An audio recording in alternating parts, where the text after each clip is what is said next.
nomenclature myself. Like, it's legal, so it's always worded a very specific way. I'd have to look at the wording, man. That stuff matters when you're,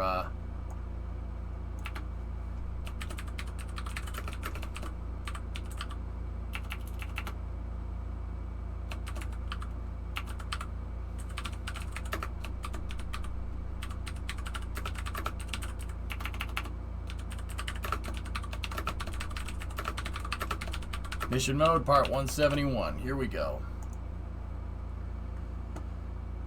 No, T-Man. Not sure about that one.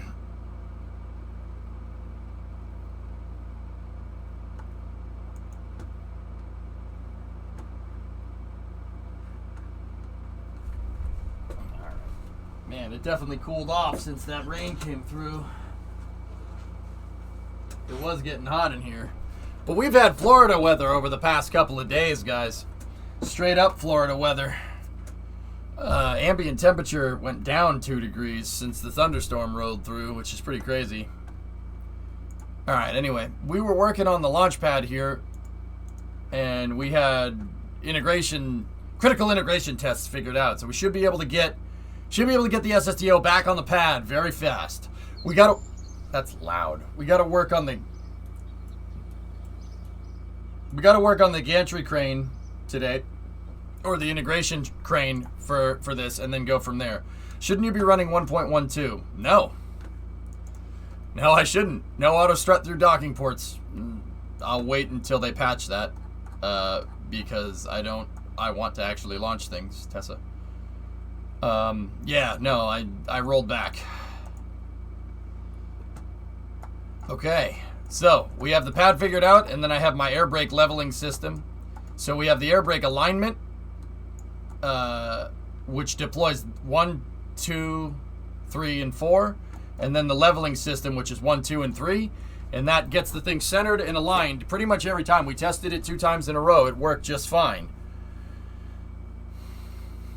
Elsa doesn't scare us Floridians. I mean, alright. Yeah. Question. Scott Manley got on YouTube to play Kerbal Space Program and teach aeronautics? Teach Kerbal, yeah. Who would have thought we'd eventually go back to using air brakes? They're good in their own regard, Sneaky. I mean, for this works really well. Now I got to work on the integration facility, but yeah, that's pretty much it. Guys, hang on. My back's bothering me. I got up and walked around and I tweaked something. I'll be right back. 1 second. Just got to stretch real quick, okay? And then we'll start. I got to... Ow. Here, get the tunage going and then, yeah, we'll go. I got to build the crane, or at least an initial version of the crane, and then we got to test that. Or we could go for test launches. I know you guys want to see a launch, so I might end up doing that. But I'll be back in a moment.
freaking stupid back. Alright. Let's do this. The air brakes aren't using same vessel. It's to align the vehicle. Ah, man. Okay.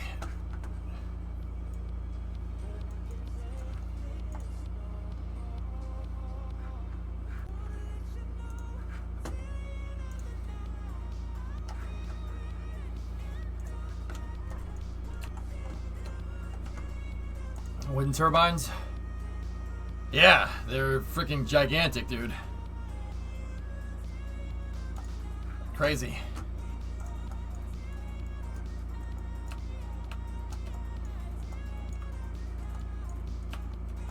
Alright. So I have Freedom's gantry crane here, and we can use this bridge crane if we need to. We should be able to. The other thing I need to do is get the prototype in here. Or do you guys... I mean, you guys want to see a test flight, don't you? IndyCar is legitimately growing.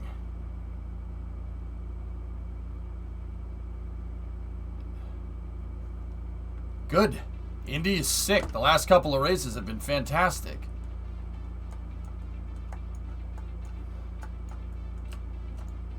That's right, Sneaky.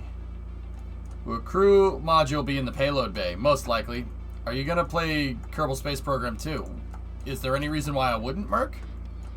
Yeah, of course, man. Of course I'm going to do that. Okay, we can do a test flight for an operational mission. I'm in. Well, Loopy, there's that damn satellite. The geosynchronous satellite that we have to put the accelerometer on. Remember we didn't do that? Yeah, there definitely is. We could launch that. I just got to put a fuel depot on here. And yeah, then we're good.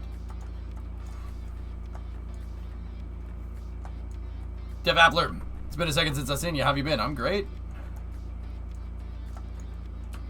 Oh, wait, are you saying the penalties were okay? In what context, Denny? What are we talking about? Sorry, I'm carrying like 4 different conversations. Hey, Rarest 42-month resub. Thanks, man. Pad needs the fueling rails. Indy. What penalties? I missed Mid-Ohio. I didn't watch it. I was asleep. But Belle Isle and Road America were fantastic. Have you played Stormworks? Yes? Remember the satellite didn't have enough Delta V to get to its orbit last time. Sorry, F1. Oh. No. Hell no, man. No, stewards are stupid, man. This is a waste of time. I was like, Denny, wait, were there penalties in the Indy race? In F1, hell yeah, man. Lando and Checo and Leclerc and Checo, yeah, that's stupid. Let them race, for the love of God. If you're dumb enough to pass on the outside, you deserve whatever you get.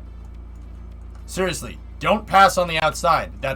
You're gonna get someone killed passing on the outside, because when you pass on the inside, the other guy can see you. And pass on the outside, the other guy can't see you because he's looking at the corner and not at you. Passing on the outside is dangerous, and you deserve whatever you get for doing that. No, oh, the stewards. Oh, you forced him off the track. Well, maybe they forced him off the track because he's not looking to his outside. You don't look this way and turn right. That's dumb. That's really, really stupid. Yeah, no, the stewards went ham. I mean, at least they were consistent. I'll say that. They were consistent, which is nice. But, yeah, they went crazy with the penalties. They just tossing them out like candy.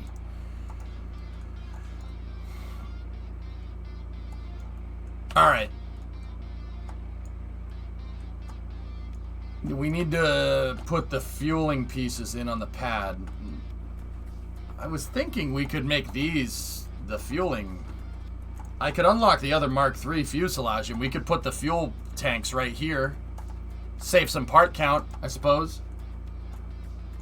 SSTO by the 24th. I have a heavy and a light SSTO. I have operational by the 24th is where I'm at. And then we can, I would assume chat wants to resume the lunar program from there.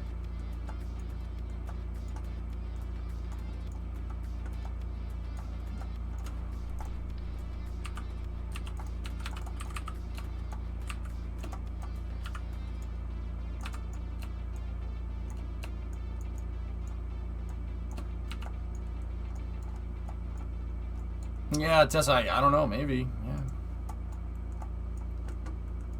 I mean, it was still enjoyable to watch, for what it's worth. Alright, so before we had 4 of these tanks, and these hold 5760.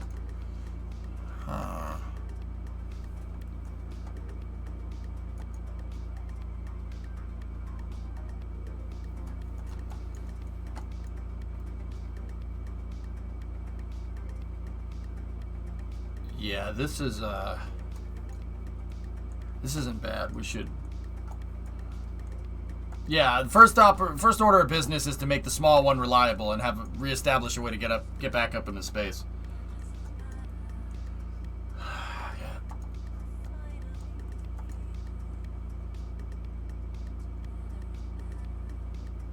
Nice, Brainiac. That's sick, dude. Nice. 4 + 2 halves at the end.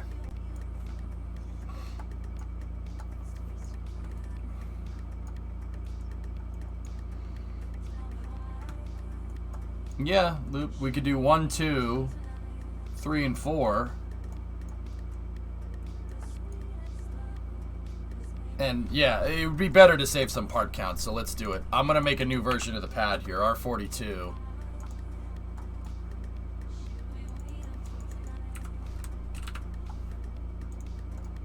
Alright, so let's just get rid of that and get rid of that. And then we'll unlock that. And then we'll unlock that.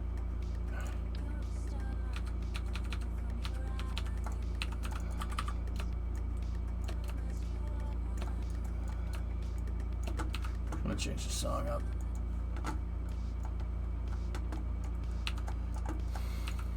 Are you doing this something to compensate the docking auto strut limitation on this? Yeah, I rolled back to 1.11.2, guys. I rolled back my version of KSP. I'm not running the newest version. I'm not. I don't want to wait. I want to launch this thing. We have deadlines to take care of.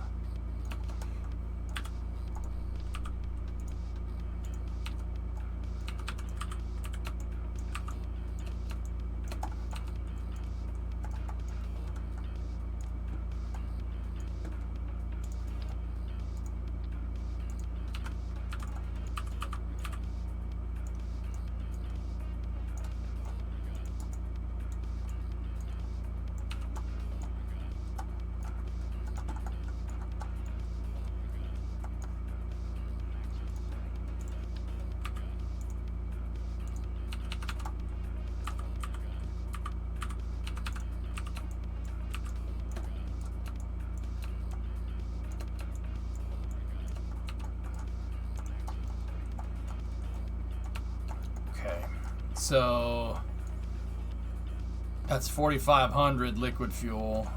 That's 9,000, so we have 18,000 liquid fuel. I'm pretty sure that's not enough.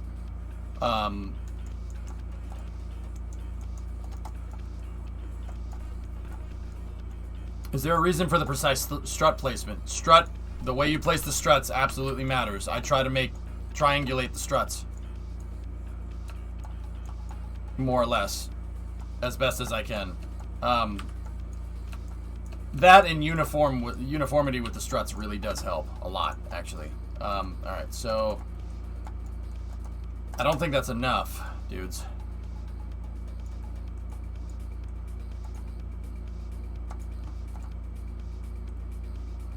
I don't want to use that.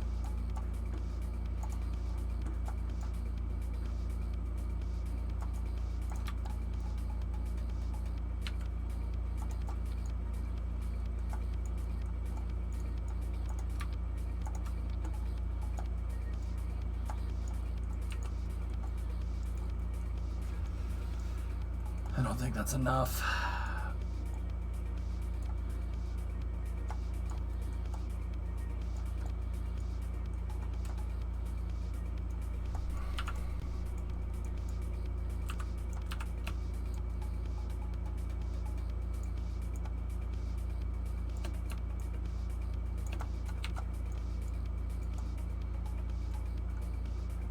Do you have the Mark III to Mark II adapter?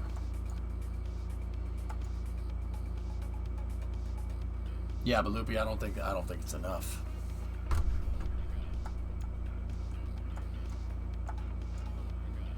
Did you see my last question about the Titan rocket? No, I didn't. Why does the Titan Air start the core engines rather than have them burn from the start? The SRBs provide enough TWR. They provide enough TWR. You don't need that much TWR. Don't think of it like a second stage, RJ. The same question that you're asking is, oh, well, why doesn't the second stage fire when the first stage is firing on a rocket, right? Well, why doesn't that happen? You'd get more TWR that way, right? No. Because the core stage is the second stage. That's why.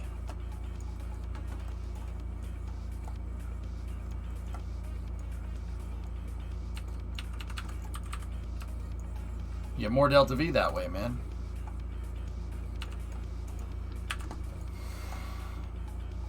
Should we do 6 full-length tanks and make the inner tank beside the pedestal a rocket fuel tank too? Well,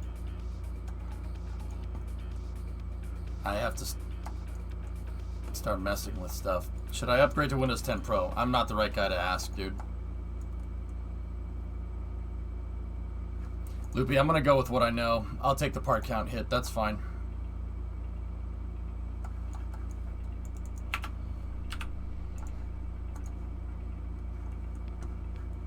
I'm just going to go with what we know.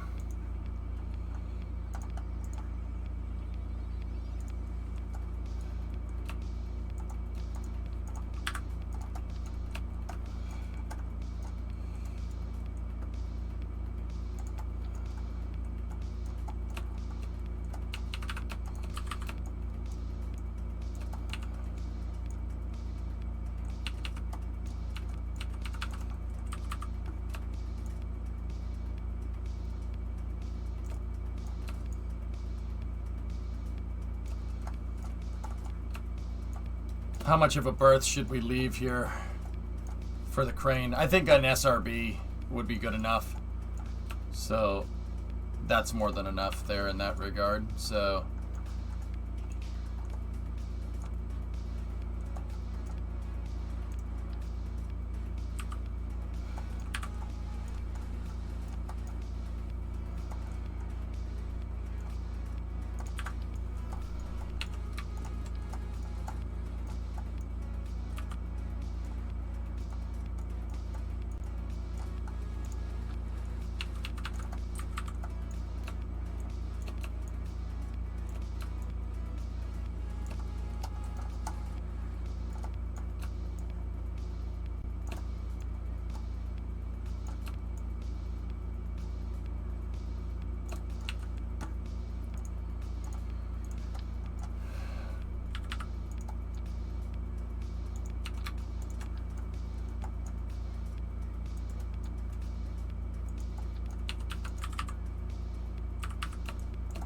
alright, let me just get these struts all figured out here.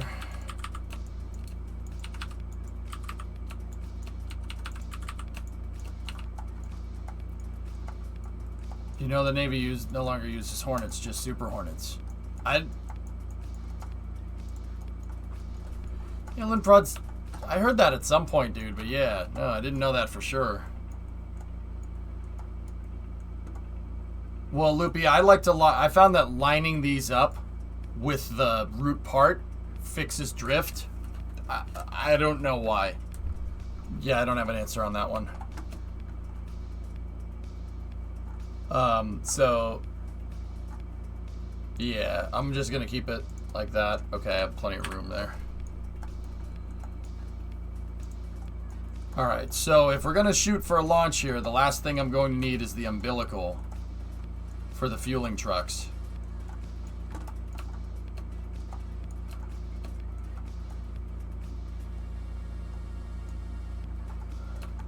Alright, so I guess for this launch pad, we'll work on the gantry crane when we get back.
Oh, yeah, Libby, I suppose we could do that.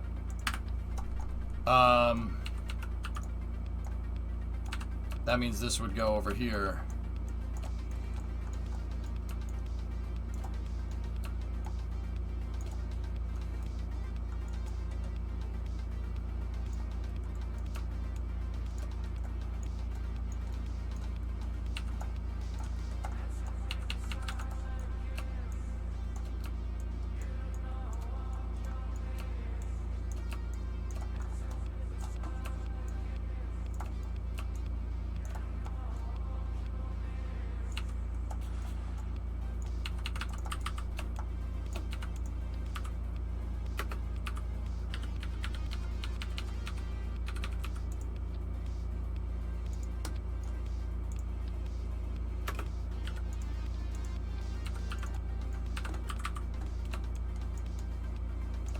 There. All right, dudes. I think that's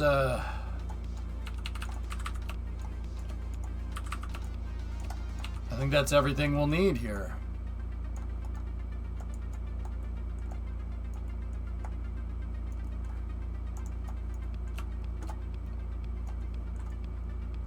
For now. The crane is going to move independently of this whole thing, but I do still need to design the dang thing. Does that get in the way of the lifter? I don't think so, Sneak, but I'll find out.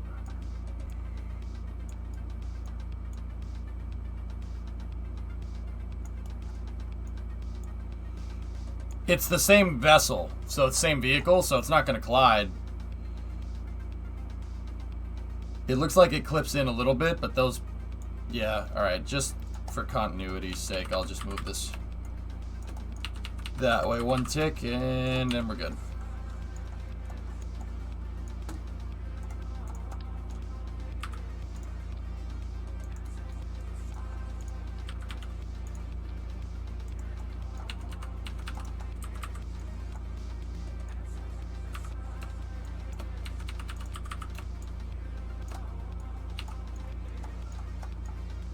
That's cool, Mac. I don't know anything about NASA license plate procurement, dude, so probably pretty useless in that regard, dude. I saw this at the Udvar Hazy Center today. Neat. That's cool, Unprod. Alright, dudes.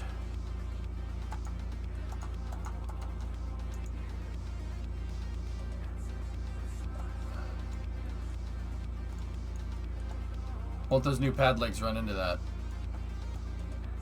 No, Rookie, I just rotated it. It's fine. Yeah,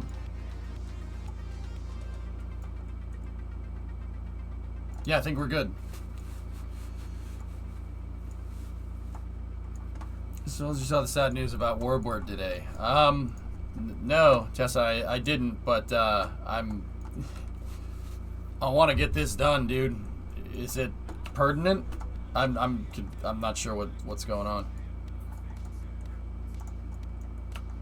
I'm trying to do final checks for this, guys. I don't want to put something out here and forget to cross a T, you know what I mean, and have the whole thing blow up. Then I'm going to be out 300 grand.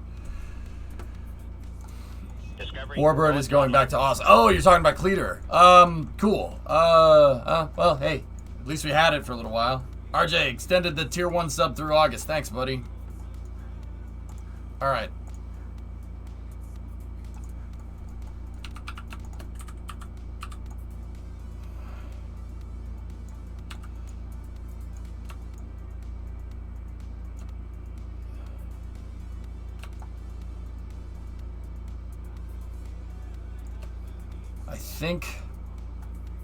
I think that's good. I think that's gonna work.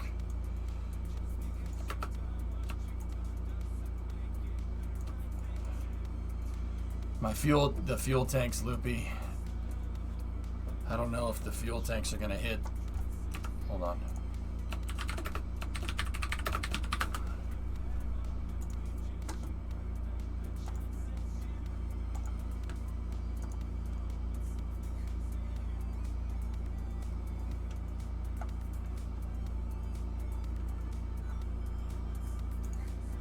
I don't know if we're gonna hit this line right here.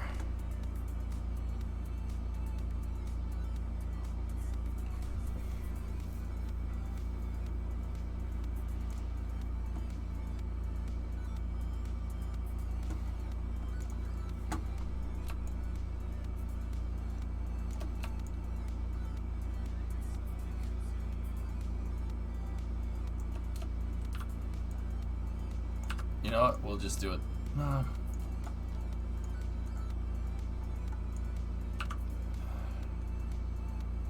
Yeah, it needs to go this way. Sneaky. It does.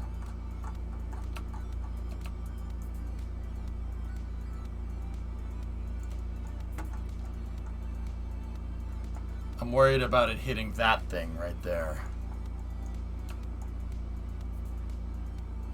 So I'm going to move it all the way over here. And we'll see where this gets us. I don't like it. I really don't.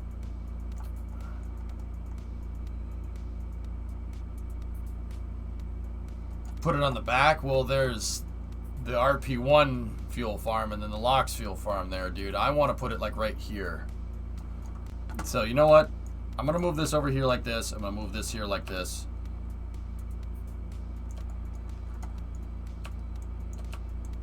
Let's just find a datum. Let's find a line that we can use to line it up. Because remember, I have to put the crane. You have to attach the crane to this thing.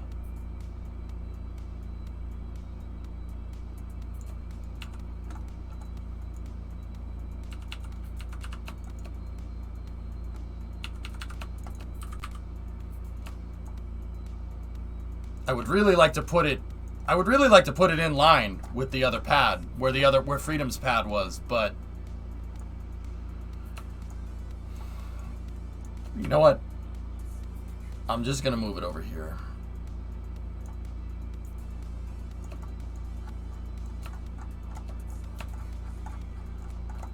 The island runway? No. What are you? No. No. Shh. Quiet, you.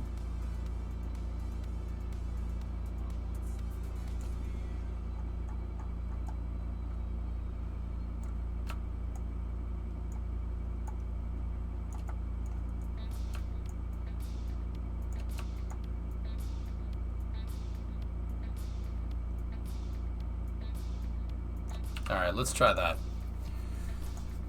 Hopefully we don't get any explosions or else we're going to be out 300 Gs. Last one you can. It was set at an Air Force conference. Oh. Cool.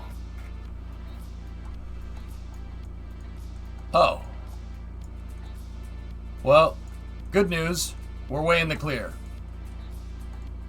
Better news, I suppose, is that if I had put it right here, this absolutely would have hit that, and we would have had a nasty explosion. So that's good.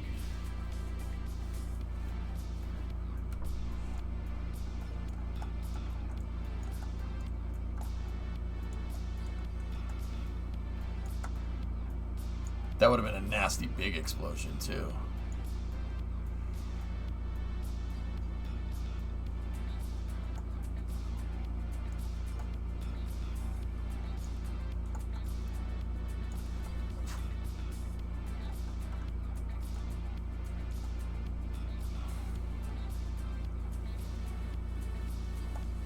What if you rotated at 60 and had it along that concrete strip?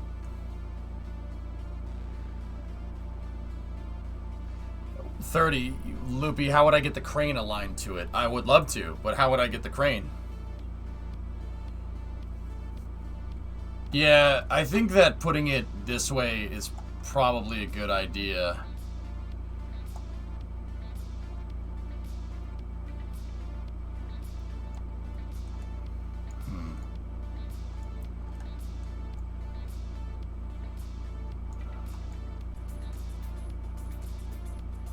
That's why I wanted to just line it up, so it would be easier to line the crane up.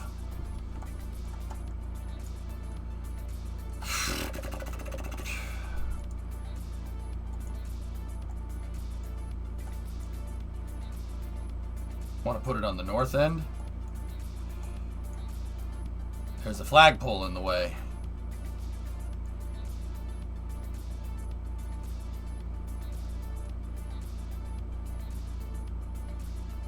Nice, Mac. That's cool.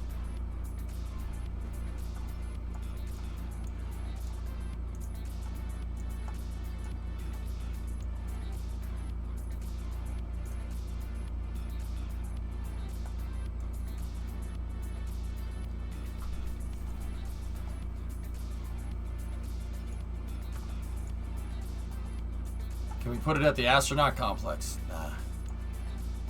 Nah.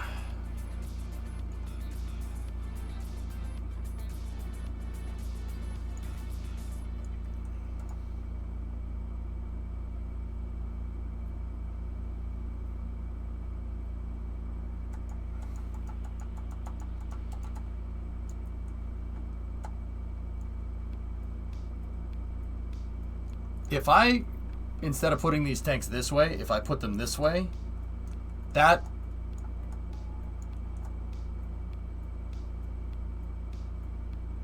Okay, so we're about 1 tank's length away from there. So another one of these this way would be over the ramp. 1 tank to the left of where we're at is over the ramp. Just remember that.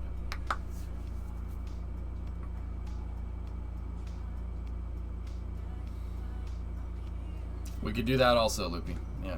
But I'm trying to keep this out of the way so for the bigger SSDO complex, you know what I mean?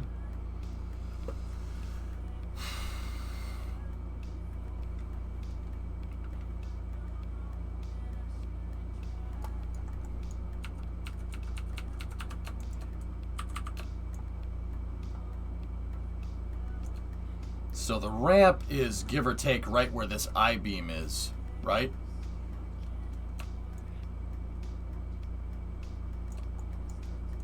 So that means the ramp is right there.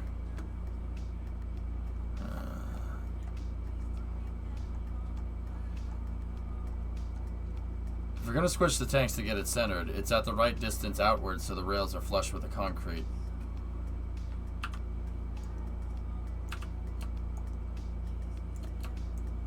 I'm almost thinking this is going to do it.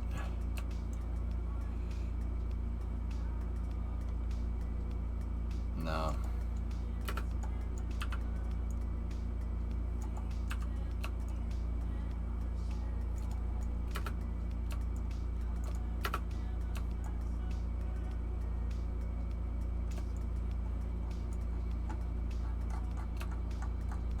How am I going to move this over there, Wookie? Don't worry about it. It's better to put it right here for now. If you keep it as far out as it was previously and just brought the fuel farm inward,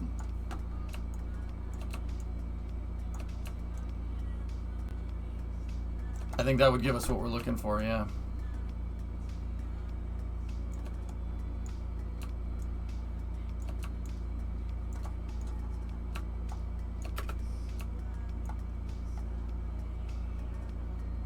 Discovery, go at throttle up.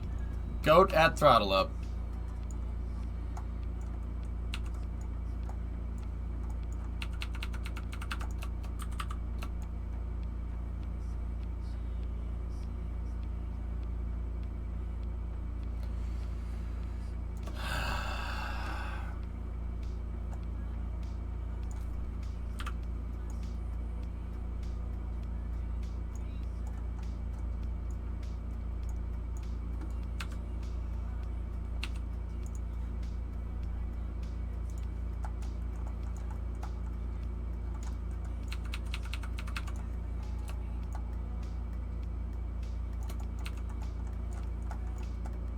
Yep, it will do a roll program.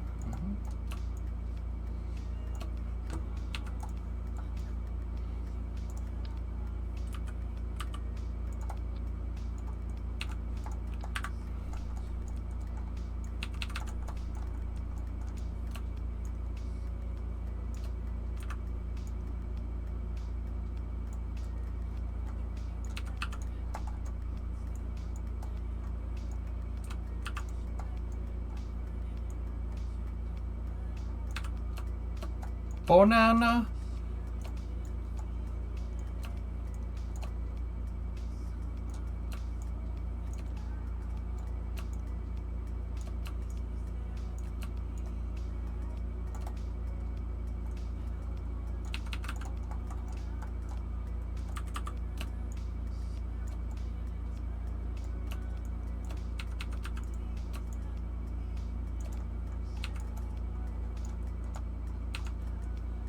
What kind of facilities upgrades are we looking at having this thing on the runway, land and drive right back to the pad? I don't want it near the runway, Prey. You would have an extreme, you'd get really bad fizz lag or lag, because you'd be not just rendering, but you'd be physics simulating it anywhere near the runway. I don't want that. No, it's gotta be away from it, dude. Yeah, it's gotta be. Yeah, unfortunately.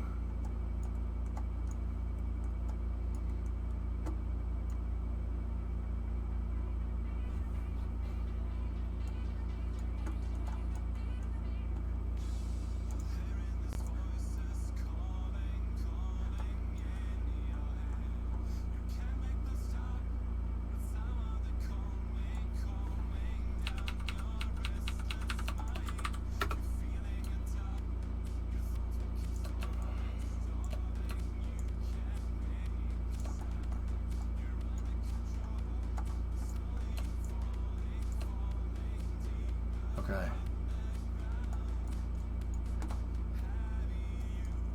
I'm gonna center it on this post right here.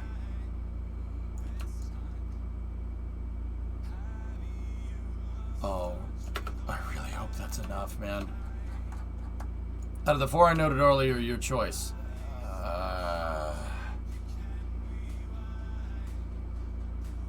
Moonbound.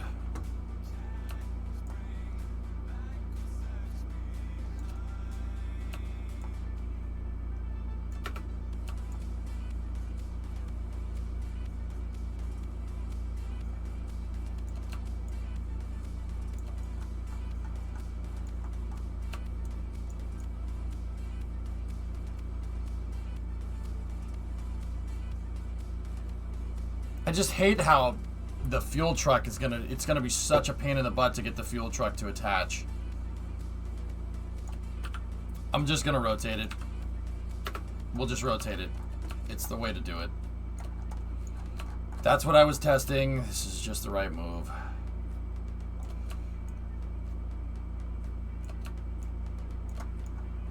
So the reason why I'm stressing out about this is because if I put this out and it clips into one of the pipes or anything around KSP, it blows up the pad. It blows up my pad, and then it blows up KSP's pad. It'll register it as a collision, and then I lose that pad and my pad in one shot. It could be very, very, very costly if I hit this umbilical right here, or that pipe. We do not want to do that. But I can't see that stripe, Loopy. That's the thing.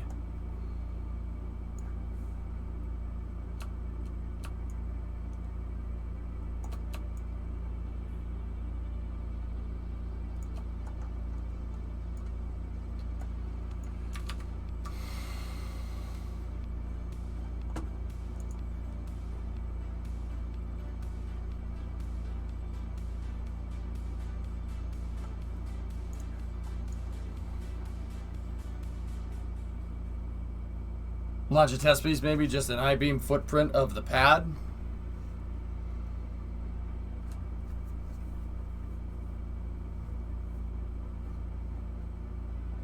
Jason, yeah, that's a better way to do this. I have to do it that way. I don't want to mess with this too much, but it's the right way to do it.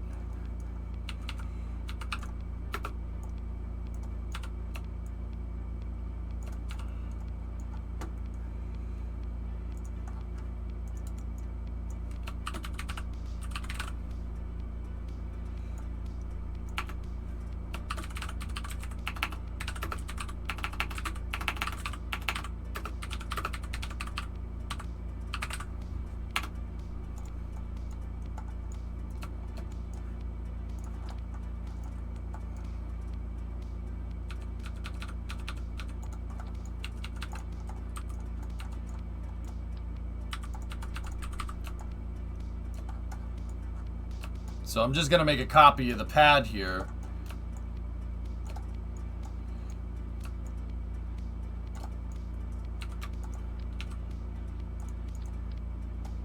It's basically just going to have the outlines of all the different things that we have here.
And here's the part where it gets a little crazy because I just literally delete everything else that's not the launch pad, and bye-bye.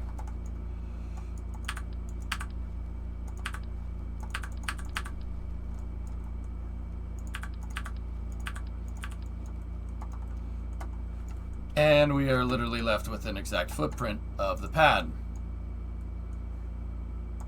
Excellent. Now if the thing blows up, we won't lose this, because who cares? Well, who cares if we lose this? It really doesn't matter. But I can see if we're going to cause a collision somewhere.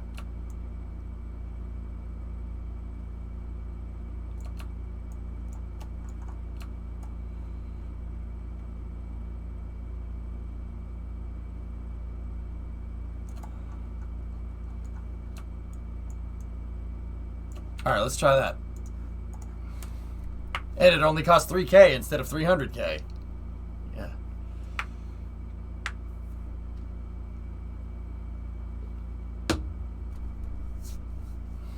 Let's see. Would this have collided? Let's take a look.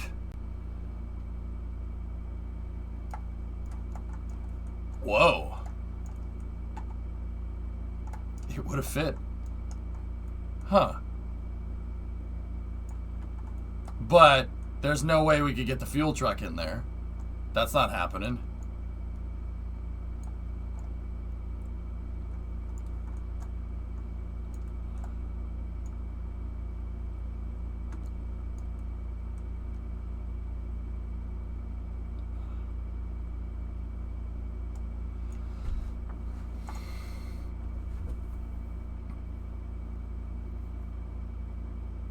Yeah, there you go, Jason. All right, well, that's good to know. That's good to know. Yeah, I'll push it back a little bit more. That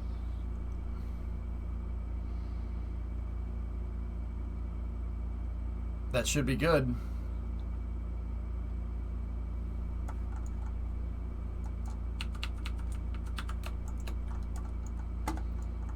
I don't know how to get these things flush with... There's no point of reference here, guys.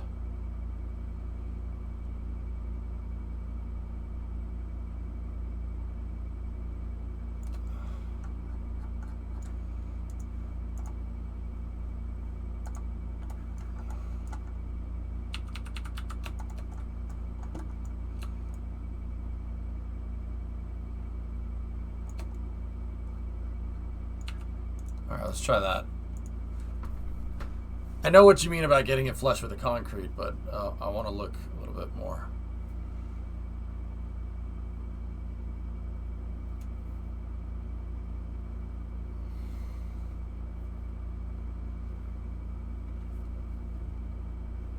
Okay.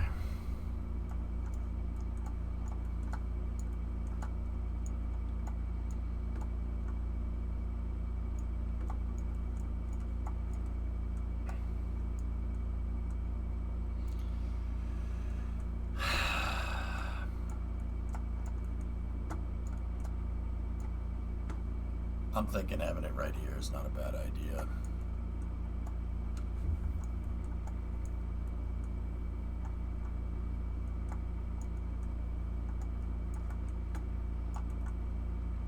Three I-beam lengths, loopy.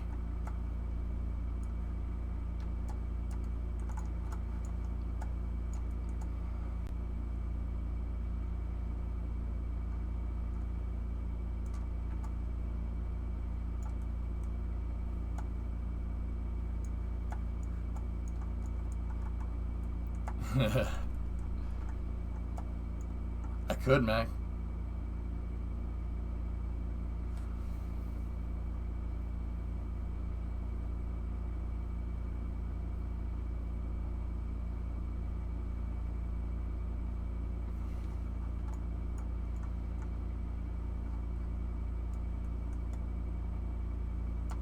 Pembo, this needs to stay right there, which is annoying. That's why this is getting to be a pain in the butt, because this needs to be that. It needs to be that way, which is stupid. Yeah, that's part of how I'm going to load payloads in and refuel the pad.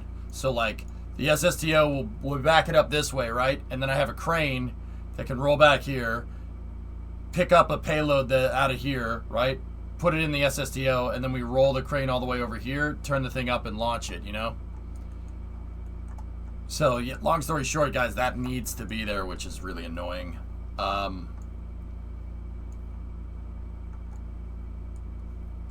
We basically just need to go 3 I-beams back, Loopy. 2, 3. Yeah, 3 I-beams. Yeah, it should do us right.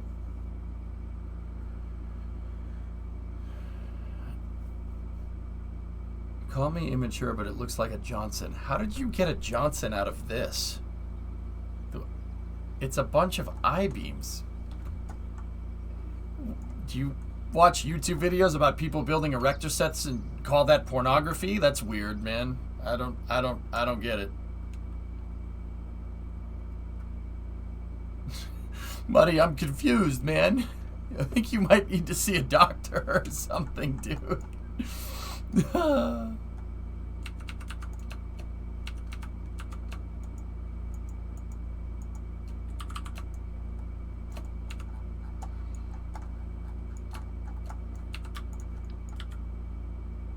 The mind sees what it wants to see. I might. Alright, well, touche then, bro. That's awesome. Nice. Buddy, I'm sorry. I do that to everybody that says that, dude. It's a fun thing to do. Because, dude, one time, buddy, yo, one time I had somebody come in here. We were watching a space shuttle launch, and someone's like, it looks like a dick. I'm like, does your dick have wings? You should probably, like, go see someone about that, you know? Like, what? Oh, man, I'm sorry. It made me laugh. Actually, leaving those I-beams there might not be a bad idea. I wish. We could just leave them there. Fuel truck can come in on one side, and the concrete could start right there. I don't have a problem with that. That's fine. Yeah, that'll work. All right. I did what I wanted to do here, guys. So, yeah, let's just go back to the launch pad, right? Wherever that may be. Should be down here. Launch pad 42 right here.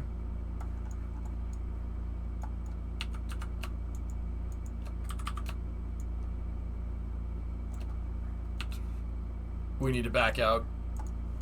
I need to go to the other. Go to the other thing here. Go to the SPH. I mean, technically it is the Johnson Space Center. I mean, okay, that's fair.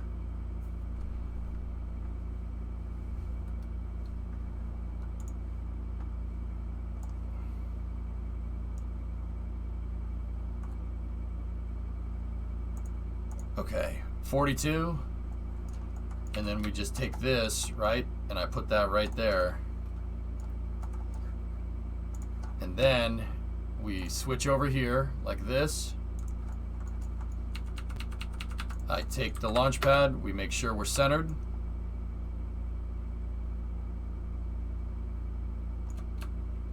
And then we just move it that way. And I move it that way until the end of that I-beam is just peeking out right there. Okay.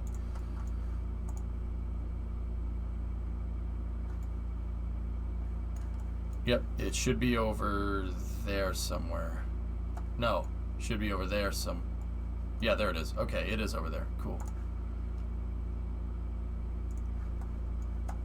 Is that I-beam just peeking out? All right, here we go. Having flashbacks of the Richard interchange. Nice. I remember that, dude. I should go back to playing Cities again, man. I want to play Cities.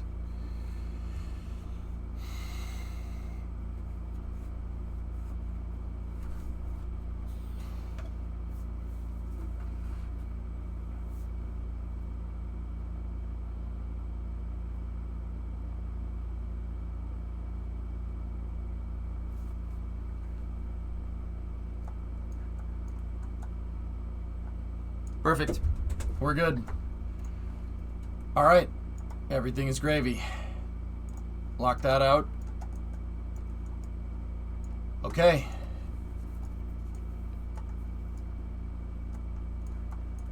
Should be good enough for payload transfer, and then getting the crane lined up, we could basically just use that as a point of reference, and we could move the crane into position with half of this here and here. Or I could just make rails. We could make rails that pop off the pad this way. That shouldn't be an issue. Okay.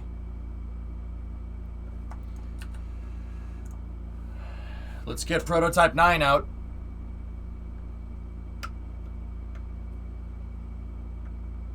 Let's get prototype 9 out. Let's see what it does.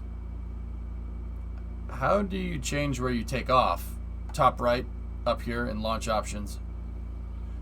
Doom, I rolled the save back. No, docking port options aren't a thing anymore. Or docking port weirdness is not a thing. I rolled it back to 11.2. So, we're good. Everything works. I know you already said it, but I don't remember why the island runway is a bad idea. The island runway sucks. It's too short. It's too short, and it has a very, very, very, very treacherous approach. I don't like it. I'm not risking it. And the pad comes in physics render range when you pass by on the runway. I hate the island runway. It's terrible.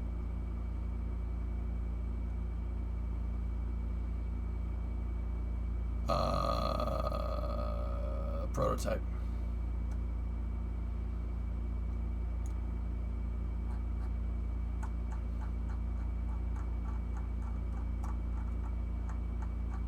Prototype 15, and we got to modify.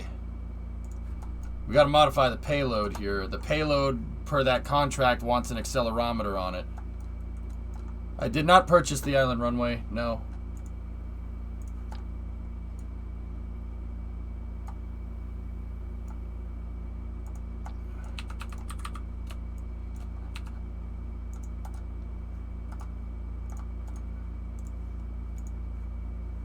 Doesn't like you either. Good. It can sit out on the island runway by itself and continue to not like me.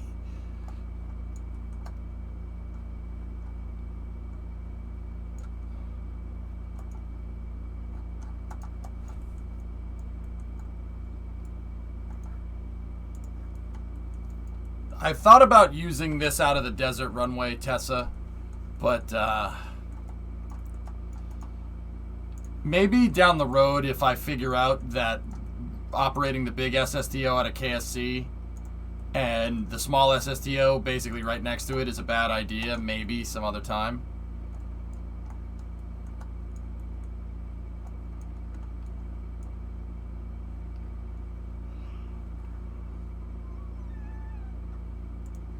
Yeah, pretty much, Loopy. That would be a waste of time. All right. We need this, and we need a fueling truck. Somebody said that we didn't have enough Delta V to get to the orbit.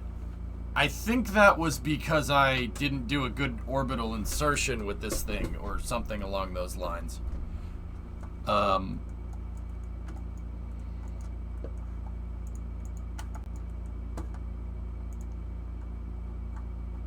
pretty sure this will get to the orbit that we need.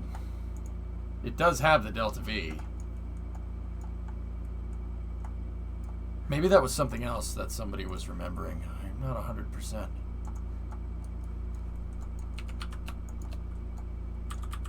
It's because you brute forced it after realizing it wasn't going to meet the contract anyway. That sounds right, Loopy. All right.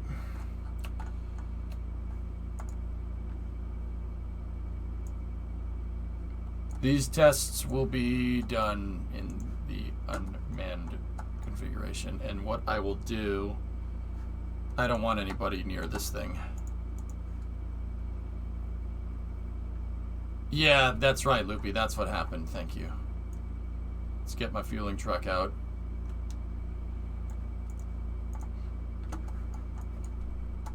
I don't think that's gonna be in the way of anything.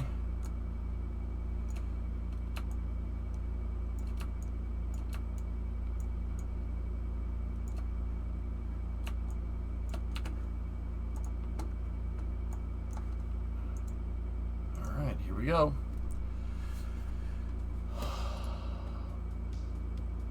All right, we need 4 fuel trucks out here.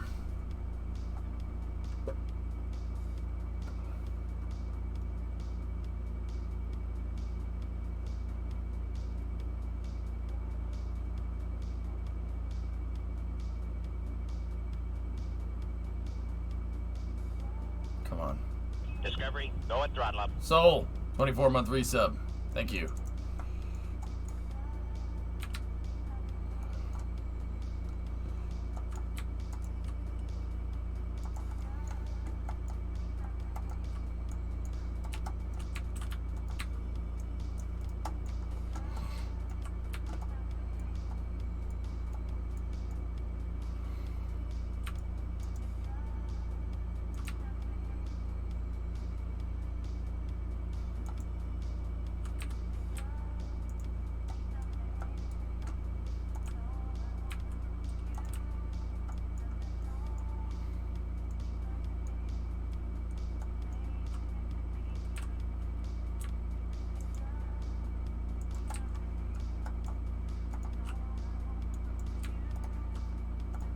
Get the guides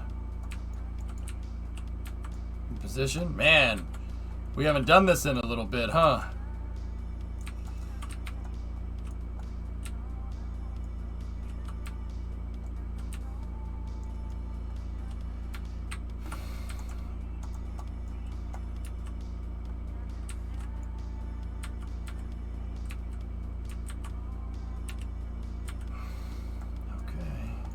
Is this set as a rover? Okay.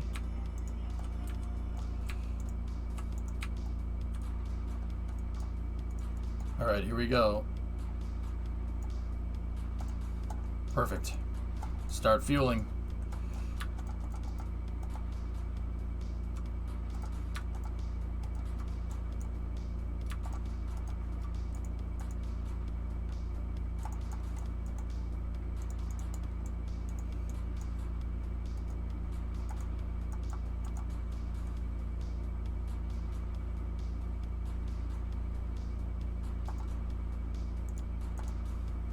We're gonna need four fuel trucks to get this thing to work. There we go.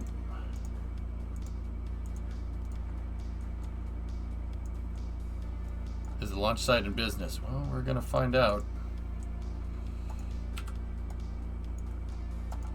Okay, we can recover that fuel truck. Have you made a proper starship yet? And taken it to Duna? No. No, man. Shoot, no.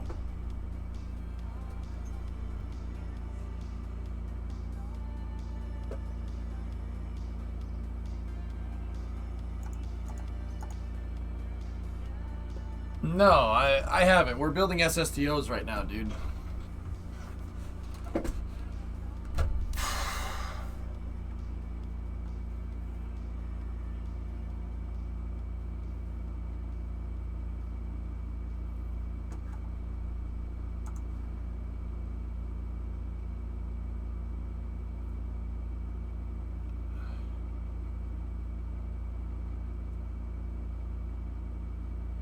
Nice, Lippy. That's cool.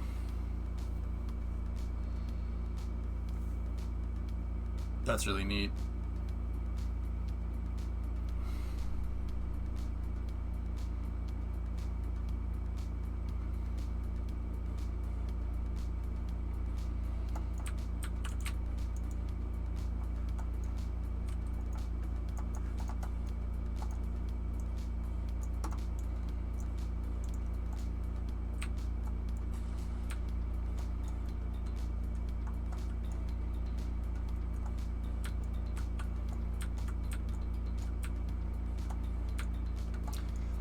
Praxair trucks could be pneumatics. It could be GN2, Loopy. There's a LOX site across a LOX production plant across the street from the press site staging area, dude. So you may have seen nitrogen.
Okay.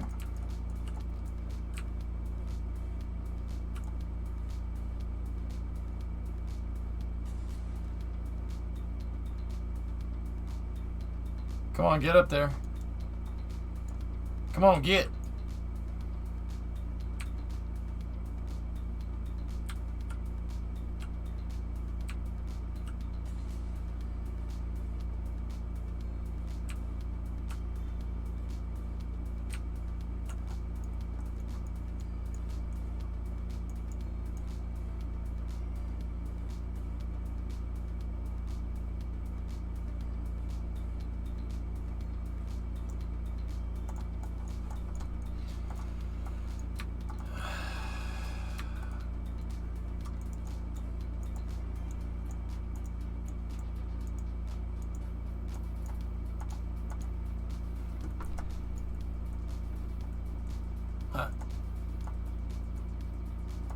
What are you? What are you talking about, man?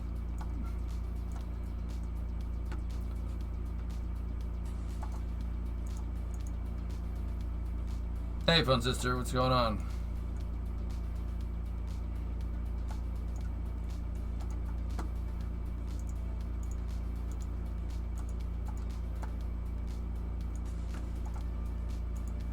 Me too, John.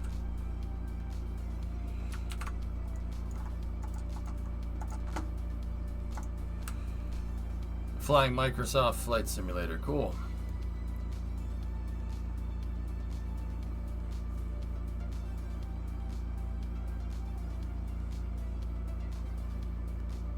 We're really gonna see how much these hydraulics drift by fueling this thing up. We'll see what happens.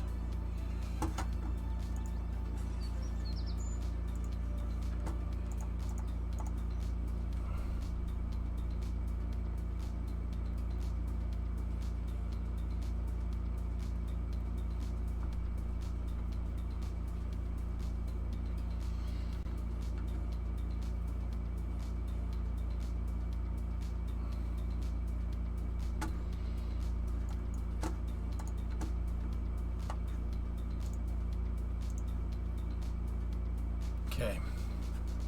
Couple more trucks, then we're good.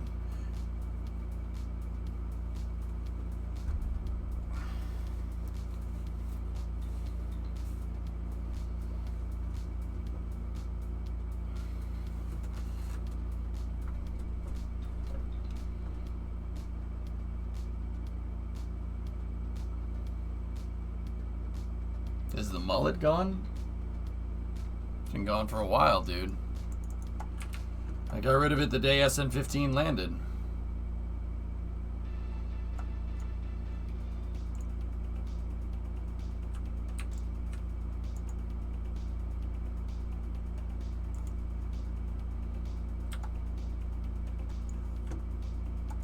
I wish we still had it. That'd be pretty rad.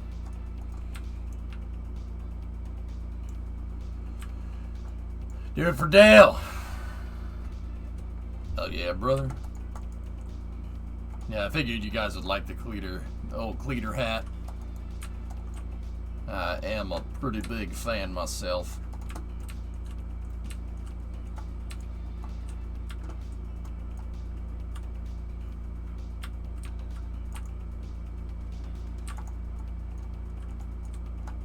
Yee! Hell yeah, man. Freaking love cleater. Great friggin' YouTube channel. The racetrack restoration, man, I can't get enough of that, dude. Can't get enough of that, CK. RSS? Not RSS, Ario. Sorry, man. Sorry. That's cool, CK. Hell yeah, man. I got this as a old 4th of July present from me to me for being such a good boy this year for America's birthday. You understand?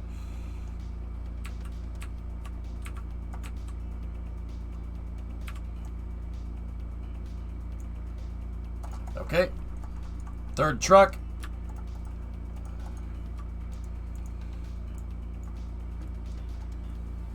Whereabouts are you from? Ariel, I'm from New England.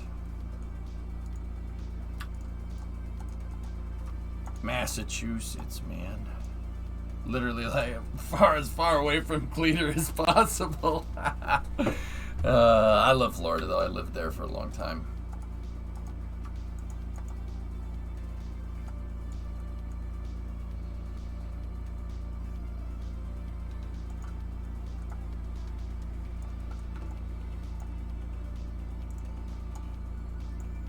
Oh, of course, quite, yeah.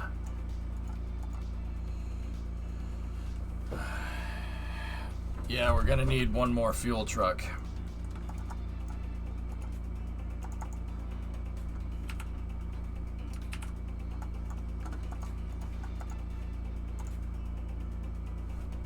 Your streamer from Boston.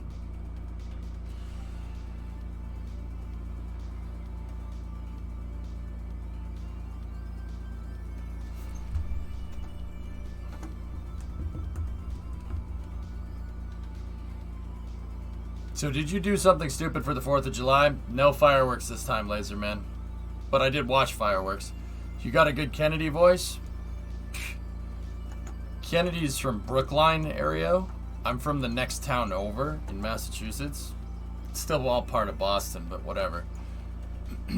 I believe this nation should commit itself, before this decade is out, of sending a man to the surface of the moon and returning him safely to the earth.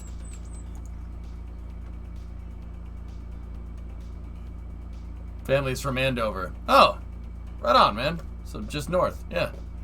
Well, northwest, but cool. Yeah, right on, dude.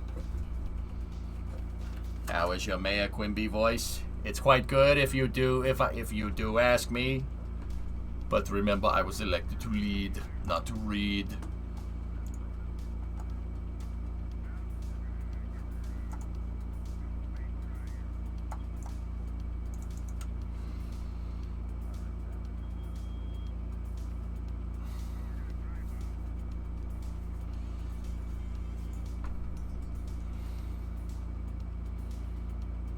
Your favorite is the Toto impression, so good. Yeah,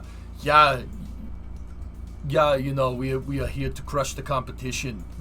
What is Valtteri? Who's that? I don't know. No, we do not have a number 2 driver. I'm sorry. I treat Lewis and Valtteri, they're quite equally, if I do say so myself. Yeah, Lewis is definitely not the number 1 driver. Never, no, that's not how that works.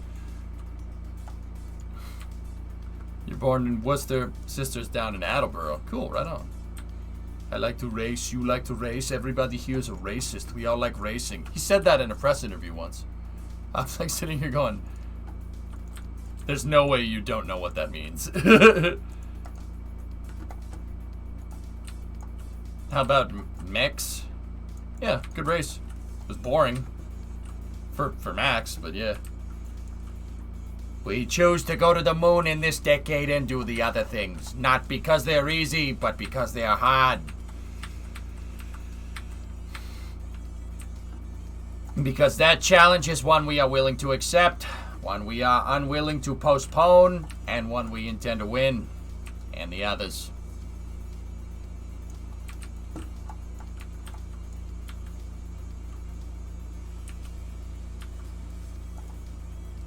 What were the other things? I don't know. We'll never know what the other things were, alright? They shot him before we could figure out what the other things were, damn it! I don't know what the other things were. We could have known. We could have known, but we never did.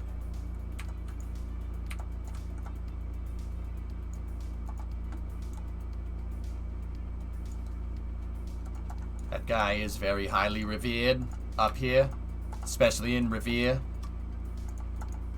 Wait.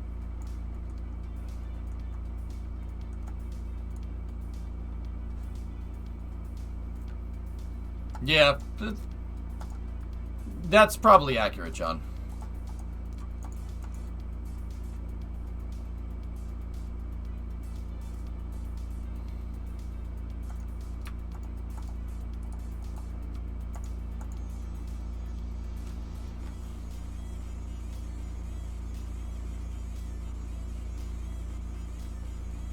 Are we gonna fully fuel it? This is just a test flight, Loopy. I think that's enough. My mind's telling me the magic number is 18K.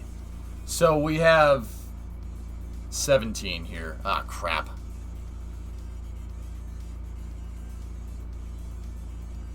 I don't know, Sneaky.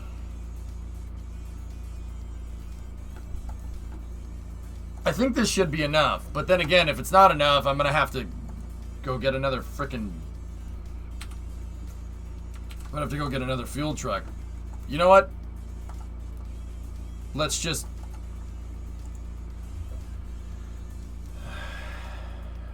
I'll put one more. We'll do one more. Yeah, dude, I need a bigger frigging fuel truck, man. Real launch pads have to deal with this problem, guys. This is why SpaceX has the propellant production plant. This is why SpaceX has the propellant production plant right down the street from Starship, because this is a pain in the butt in real life. This is a big logistical nightmare. We getting fuel from Haas or 76? No, I'm old school. Standard oil, bro. Standard oil. Hey, Cabin, what's going on, man? It's going orbital. We're going to deploy a satellite.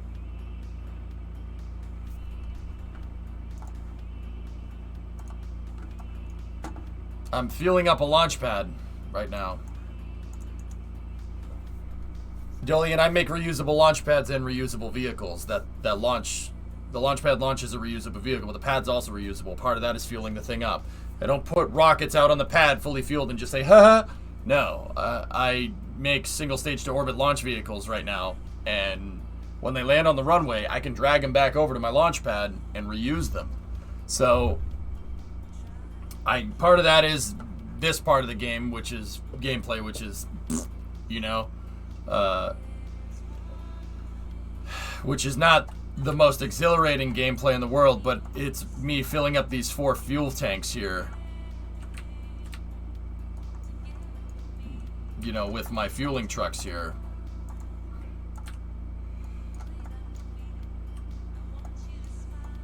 Been playing Stationeers, it's a bit addictive. Yeah, Cabin?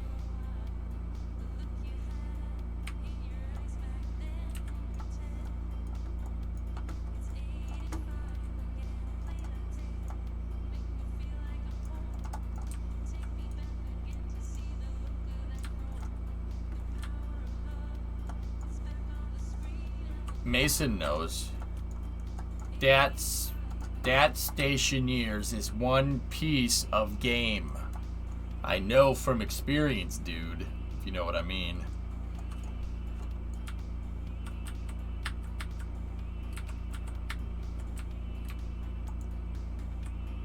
Well, no, Mason, not me personally, but a guy I know. A guy played the trash out of that game. Woo-wee!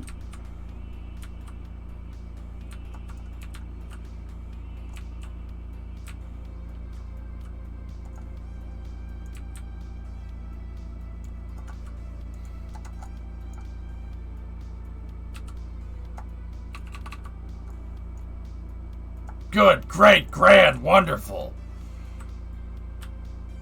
No yelling on the bus.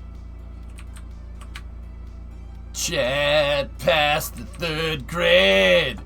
Oh, what a glorious day. Oh, passing 3rd grade. The Chatty Madison way. Yeah. Rock on!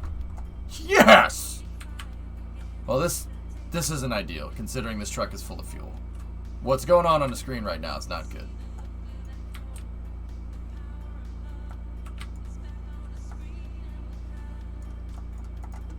Herp-a-derp again.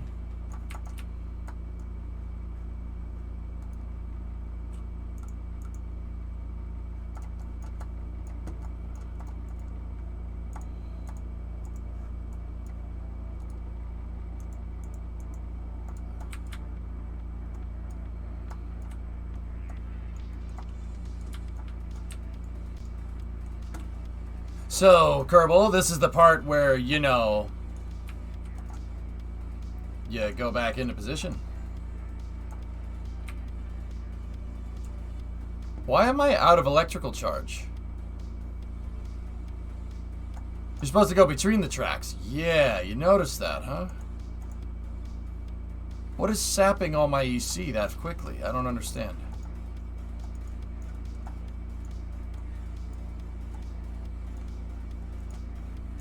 I did that time warp, and all of a sudden it's like, yeah, I know you have that electrical charge there, but you know now you don't.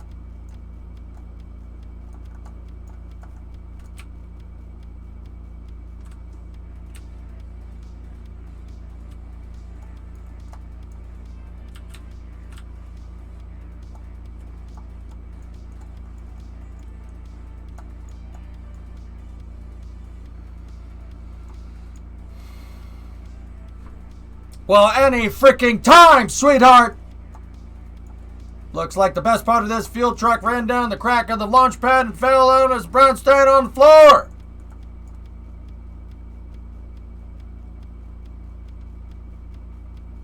I didn't give her rear view mirror. She literally has a drone that can just orbital view. What? Holy crap. What is that? What the frick is that? What is that, Private Pile? A jelly donut? How did it get here? Because you are a disgusting fat body, Pile. Oh, God, what a great movie.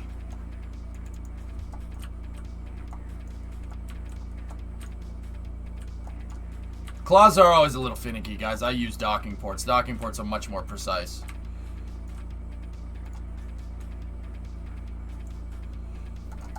All right.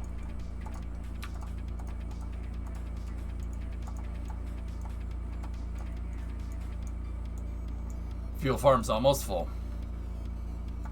What we have here is failure to communicate.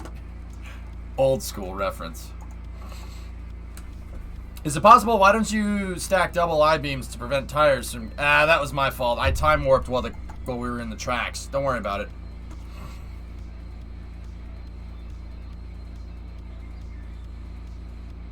Alright, we're good. We have enough fuel.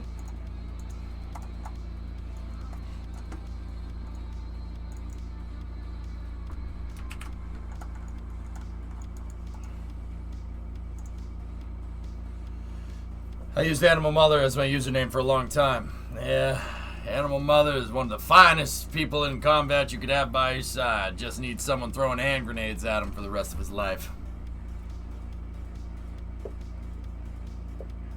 What's your favorite military movie?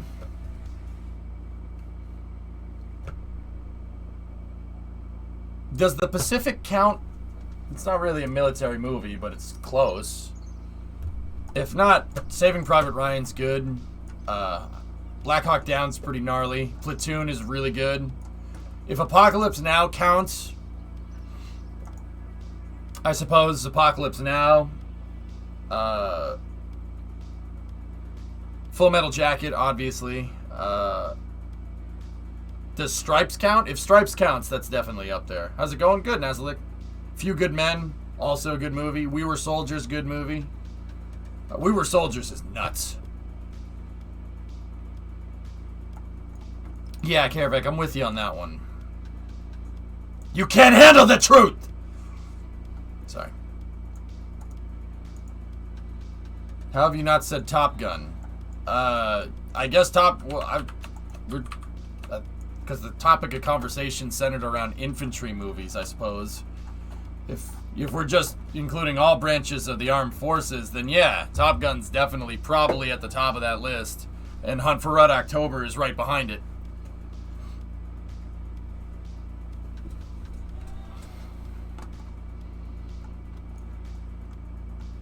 Oh, I forget the name of that movie I watched, but that's a good one. Heartbreak Ridge, another good flick.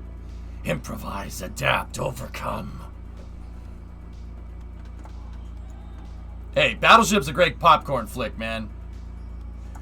And not you or anybody else on this planet is going to change my mind. Hunt for Red October is probably one of my all-time favorite movies, just in general. Deer Hunter? I don't know if Deer Hunter counts, dude. By that logic, Rambo counts too. And First Blood is a fantastic movie. First Blood's awesome. Great flick. No personnel this time around. Battleship was awful? Oh, come on. It's a popcorn flick.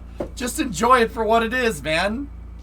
You get to see a freaking Iowa-class battleship duke it out with some aliens. Like, come on. That's awesome. Come on. I get it. It's unrealistic. What were you expecting? Like, that's like going into Star Wars and saying, X-Wings don't fly like the space shuttle does. Yeah, no crap, dude. It's so bad. But that part where they... Hang on. It's that part. Dude, that part when they're, when they fire up the battleship. And they get the old timers on there to help. Dude, that part is so legit. When they take the battleship and they get it back running again. That's like my favorite. It gets me fired up. Hold on. Hang on. I gotta watch it real quick. I gotta mute the sound because of DMCA.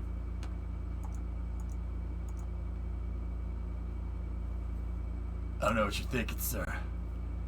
You served your country. We're asking you to serve again. Yo, like 20 people. I know, it's so stupid. I love it.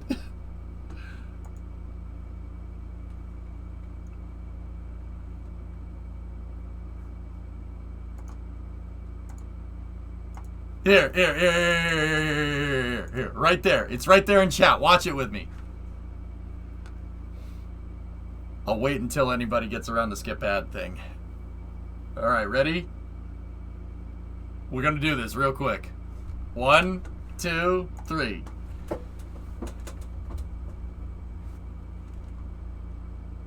What do you need, son?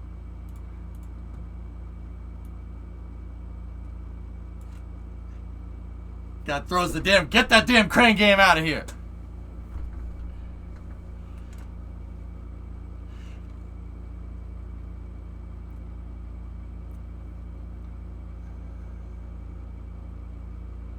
Fire up the Mighty Mo! This is great!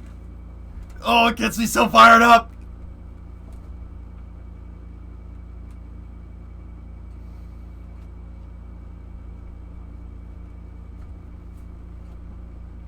Thunder!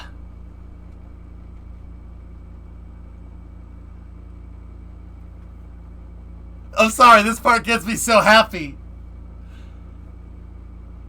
Put the wick in the boiler. Let's go! Wake up, Mo. Hell yeah, that's so sick. It gets me so fired up. It's so bad.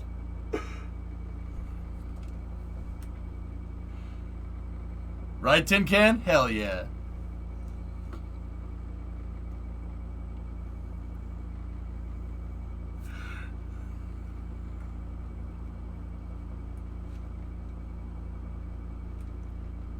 Oh, this is so sick! Okay, Karavik, what'd you say, Element? Hold on.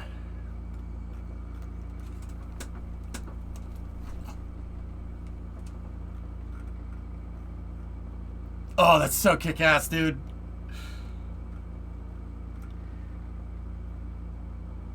I'm looking for your last. I don't see it.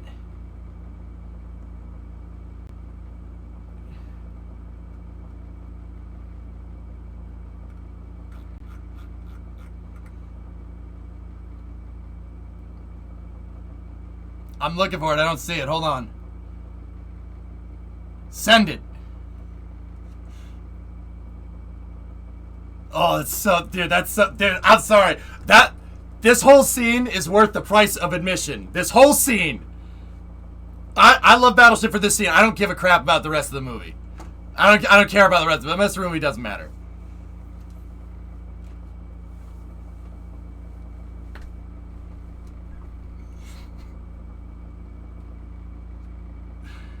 Load the powder, baby. Oh, yeah.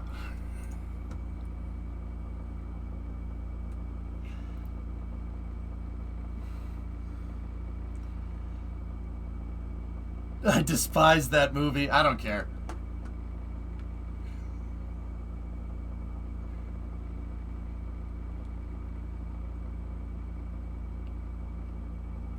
We should do this. We should do this. Not the whole shooting the aliens part. We should wake Mo up just for fun. We should do that. Let's drop some lead on these. Yeah, yes. That whole scene worth the entire movie. I don't care about the rest of the movie. The rest of the movie doesn't matter. The rest of the movie doesn't matter. That scene is, it gets me fired up, man. Oh, man. Yeah, I know about the anchor drift. Deja vu. That, whatever. Just the part where they fire it up again, man. Oh, that gets me so. They put the wick in the boiler. Get the boiler going, baby. Purrs like a kitten. It's so awesome, man. I'm with you there, Blue. I'm with you. No, those were real docents. The sailors that were all the old dudes in that, they were actual sailors. They actually served on that ship, which is sick. That makes that scene that much better, dude. Whew. Oh, man. That's awesome. Last. I will listen to that song every time I fly an A-10. Nice. See, last. We still have an Iowa in mothballs, so in theory, we could actually bring back a battleship. They're all museums, Hellfish. They're all museums, all 4 of them. I'm all sweaty now. Have you been playing my drums? No, I was watching Cops. Whew.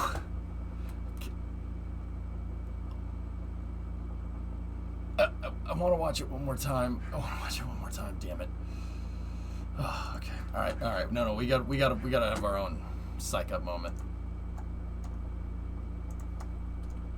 If you crossbred every breed of dog, would you end up with an everything beagle? Oh.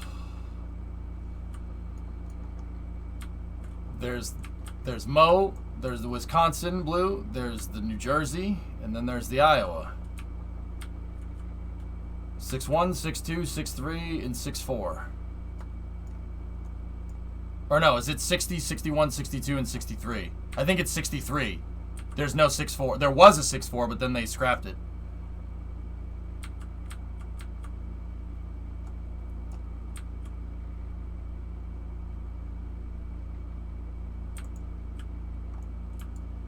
We'd be streaming the Virgin Galactic launch. I don't see why not. Yeah, Tin Can, right? What a great, you know what? That's a great thing to watch. Especially this past weekend. It's 6'1" through 6'4". Okay, I had it right the first time. 60 is a Sodak, if I'm remembering right. It's a South Dakota. And then there's the North Carolina, which is its own class. Montana's would have been cool, Hellfish. That would have been really neat. They made them into carriers, dude. They took the Montana's hull and they just put a carrier on top of it. That was the... Oh, shoot, I forget.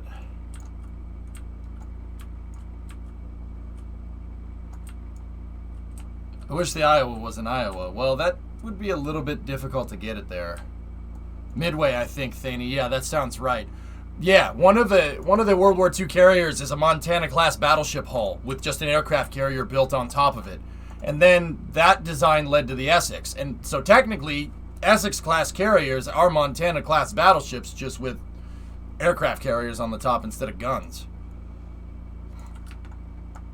They wanted to use... They figured out that the carriers need to move quick, just like the battleships, right? So they just took a battleship hull because it was a similar size as an aircraft carrier, as their carriers, and they just put an aircraft carrier, put a flat deck on top of it.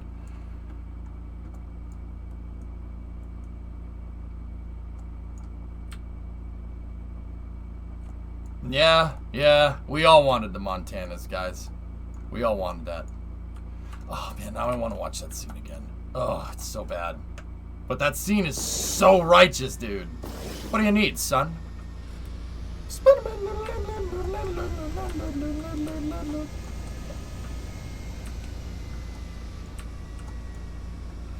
All right.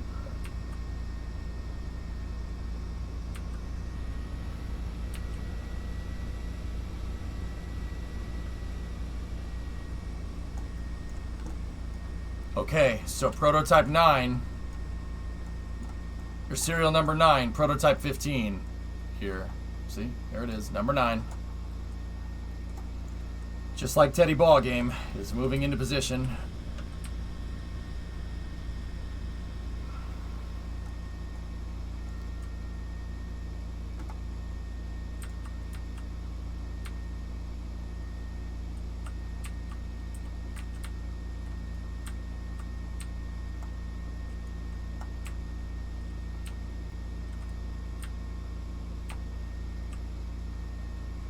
I would have liked to have seen Montana shot. Alright, so here, check this out. There's an aligner system now that I have built into the pad. Ready? We could shut these down here.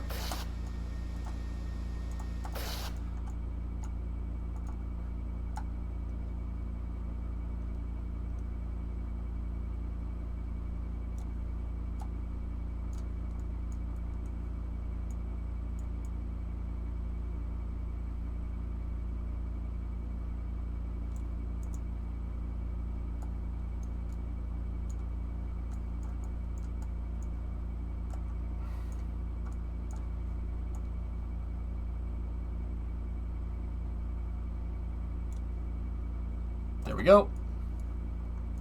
It did get caught up with the TPS right there, but that should be fine.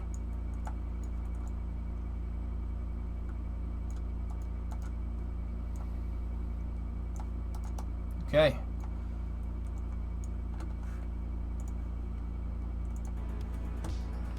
All right.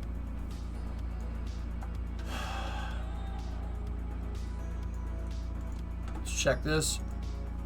1, -2. That's just because it's hanging again, which is fine.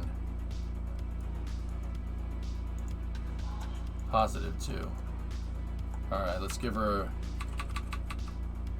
quick one of these. Katra, you only need to watch that one scene, dude.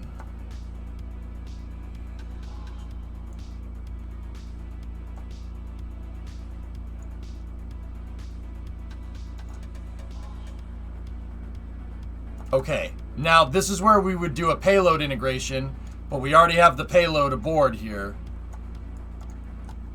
So we're gonna unlatch the jet truck.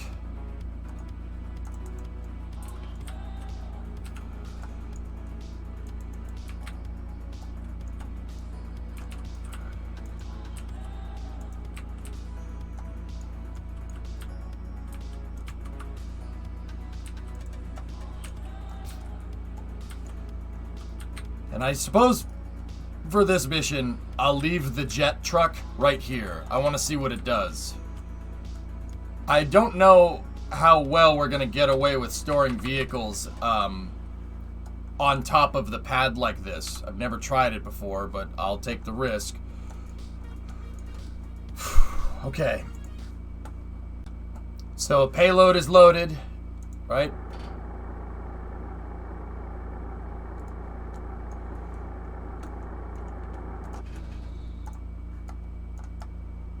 We want to lower the play speed on the table rotational control right there. 50. Set to 50. Okay. Unlock the pad. She's drifting a little bit.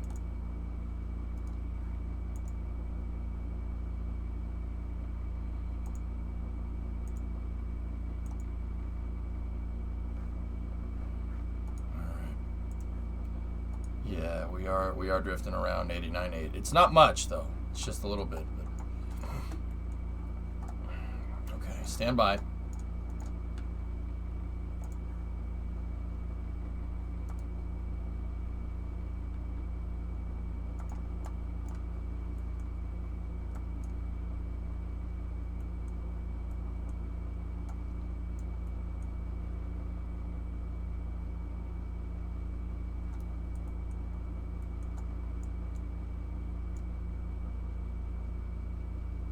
what does play speed do? It makes it run slower.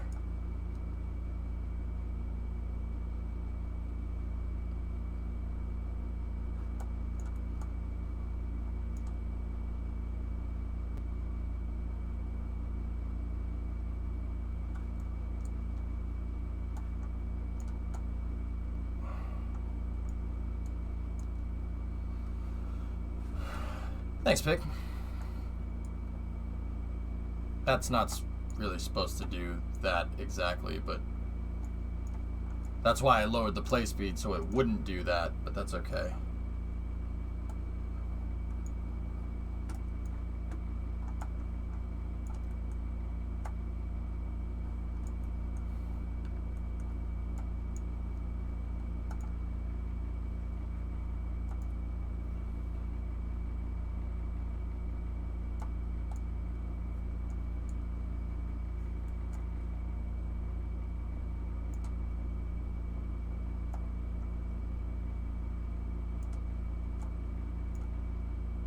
Okay.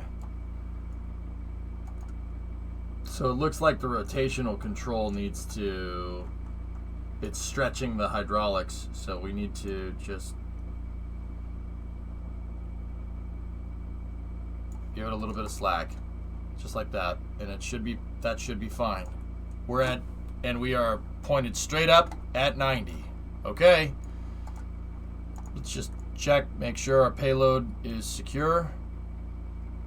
Yep. Okay. Let's do this. The payload has the seismometer on it. I put it on there.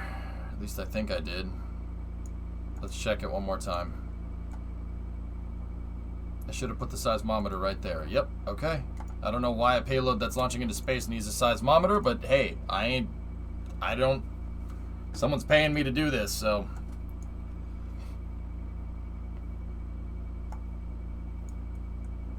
Can the craft taxi? That's what the tug is for, Penultimate.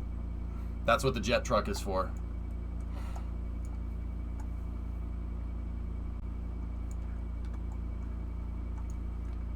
Okay.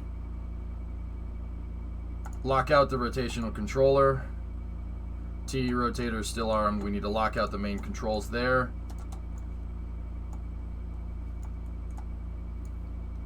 What are the air brakes for? Alignment. Thanks, Ezwa. I'm glad you like it. We are pointed straight up. That's pretty good, man. Pretty dang good.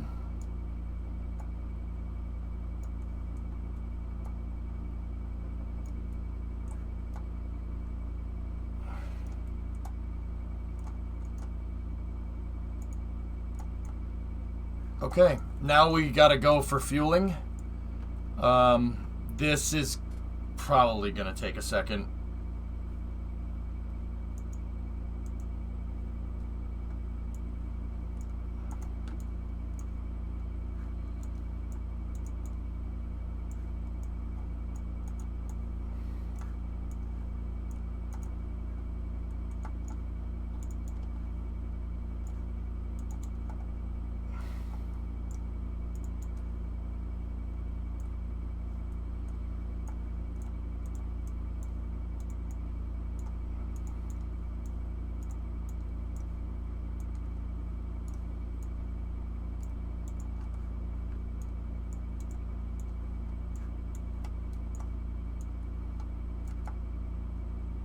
You just got to make sure we're selecting all the parts that are on the SSTO. That's really important.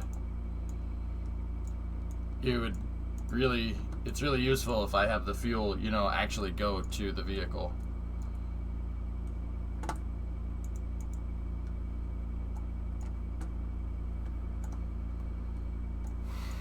Okay, all fuel tanks are selected here.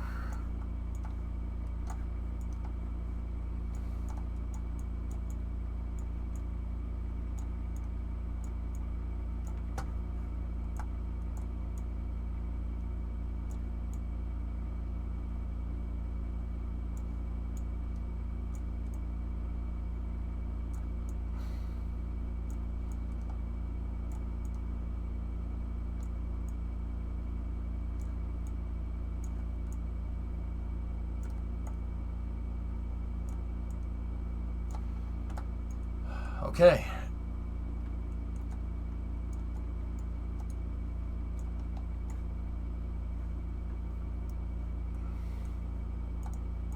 We've begun, we're starting fueling procedures here.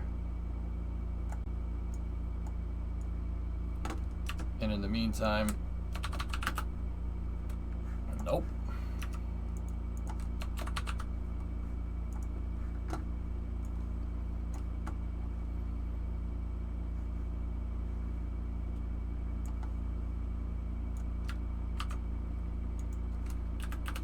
Here we go.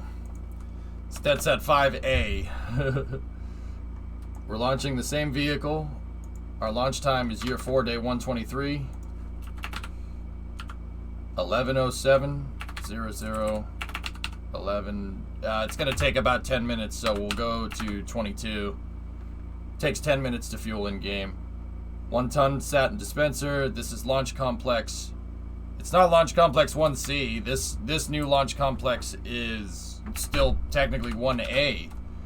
Because it's the same one that we launched Freedom rockets from. So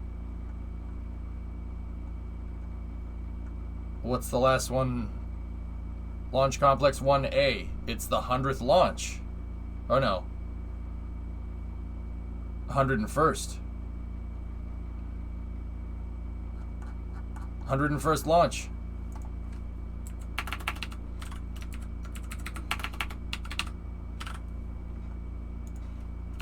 Pad revamped for LV5A. Vehicles 09. Second operational mission for LV5A.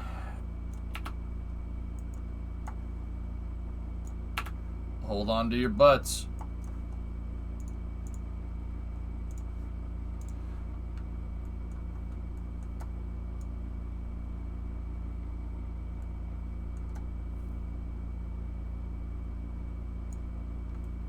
What happened to 5? Bad orbital insertion.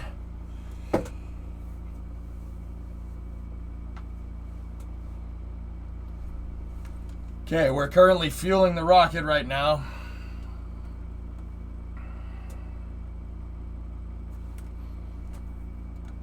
So our mission profile is we're going to fly up.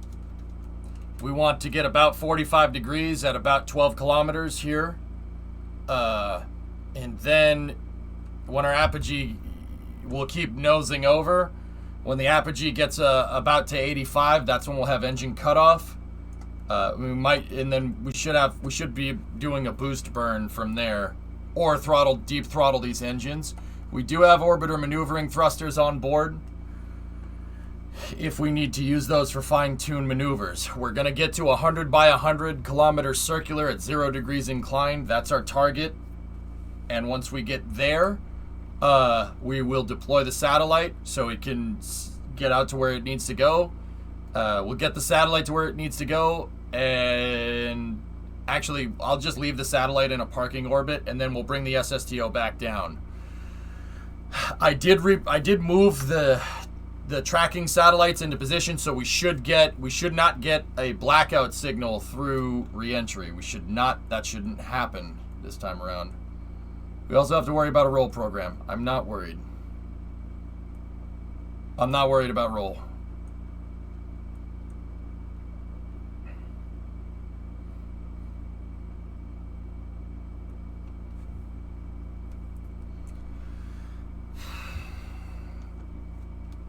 Okay, vehicle's about halfway fueled here.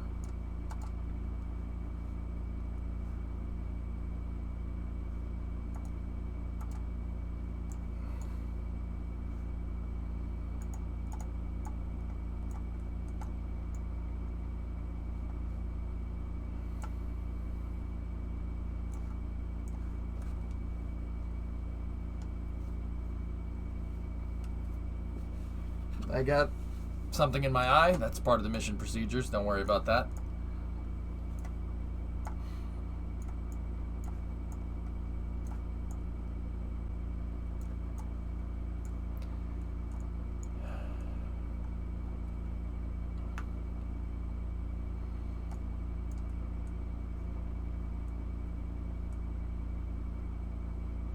Something is Inijazai. Go.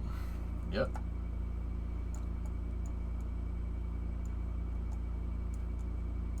Stuff in the eye protocol. Did you figure out a good launch profile? Yeah, I have one. Basically, it's about as steep as you can get, Barrel. Yeah, basically, we got to turn the thing, set it to 85 pitch, and then I want to try to hit 45 degrees angle of attack by about 12 kilometers at the latest. And that should do it. Yeah, from there, it's just kind of ride it into space. Just try to establish the apogee somewhere around 80. The initial insertion apogee, establish it around 80 and go from there. Have we done any flight tests yet? We're about to.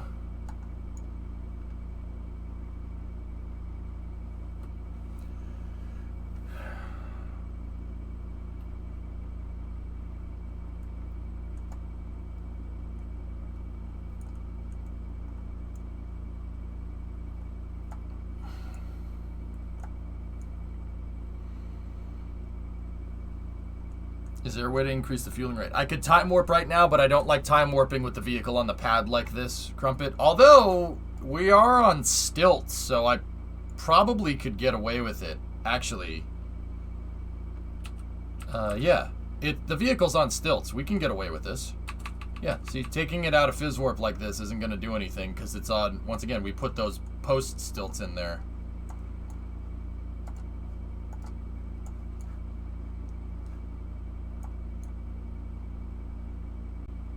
No, seriously, it's fine.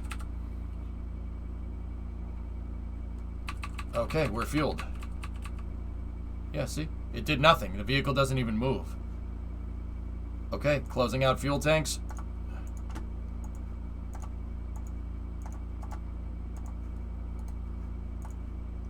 I forgot about that. I put little posts right there on the side so the pad is actually touching the ground. The launch table, this panel piece down here, is actually touching the ground, and it unloads the hydraulics. It unloads the hydraulics, and it should prevent them from drifting even more. Yeah, exactly, Lulz. Okay. Liftoff is targeting... We are currently targeting 22 past here, so... Man, I haven't done this in a little while. Alright, let's go up here.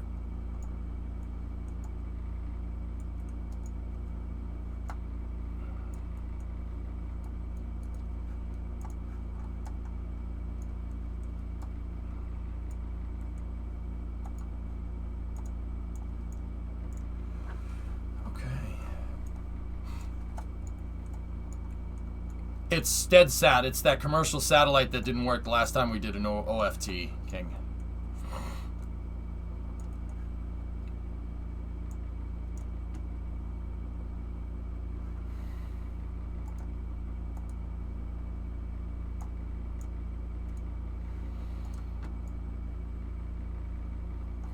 Okay.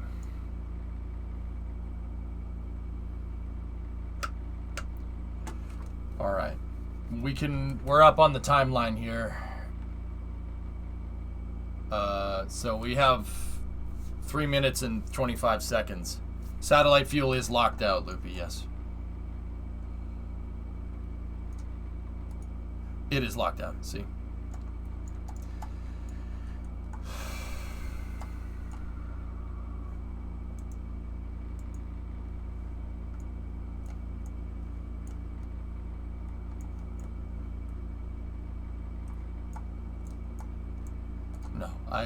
We did it right. I know I did this right. This thing is fully fueled.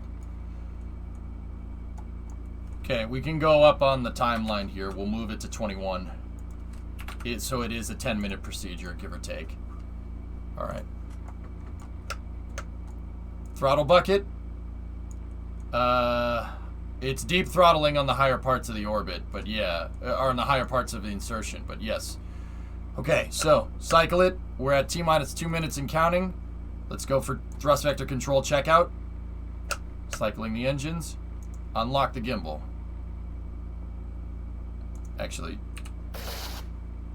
Okay.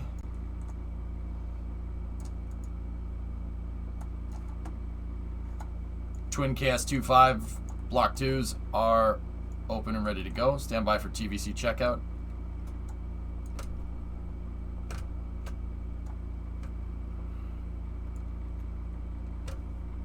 Thrust vector control checkout is green. We are now going to close. We're now going to close out the fuel flow here. Okay, all tanks on board are reading flight pressure. Stand by for TE retract.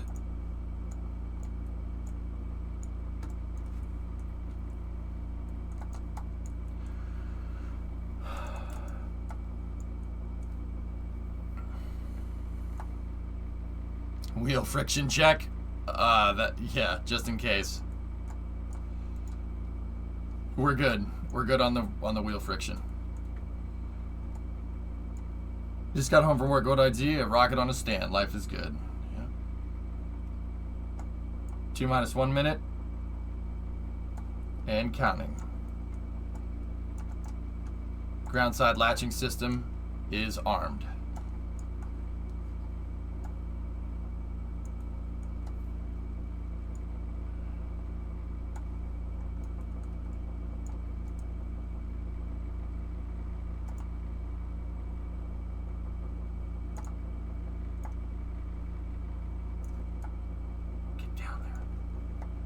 Okay, closing out T rotational controller. All controllers are disabled. Status check. Go K33. Go SteadSat 5A. Clear to proceed with terminal count. T-minus 22 seconds and counting. Ground side latching system is armed.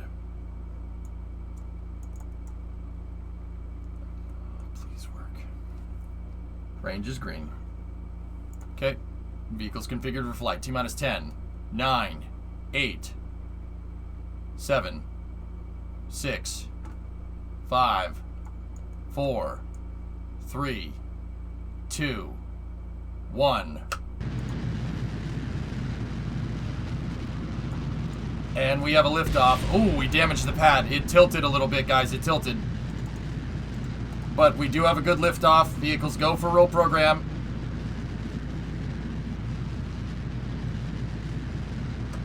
Roll program is complete. We're flying. Okay, vehicles pitching downrange. What did we damage? We hit a structural panel.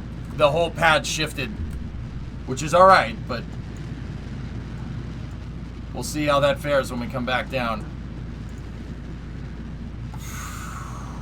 Everything's looking good.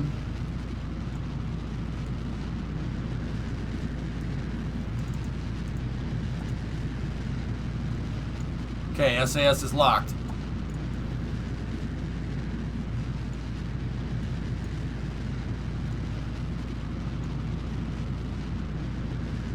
Dynamic pressures at 8,700.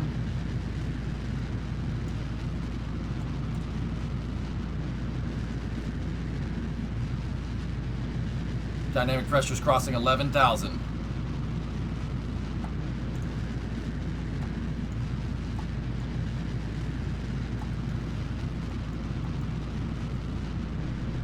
We have maximum dynamic pressure, max Q, 12.7 kilopascals. Vehicles now transonic.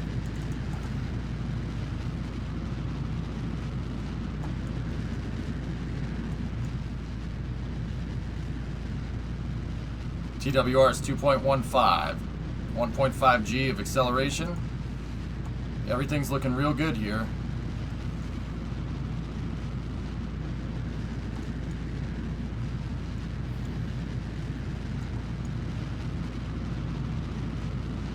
Still looking good, guys. Still looking good.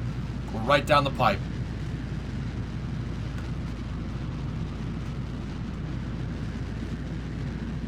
Vehicle speed is crossing 700 meters a second. Everything still looks good.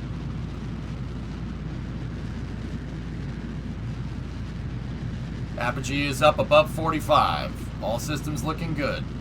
2 minute 13 into the flight. Everything's looking fine. We're throttling back.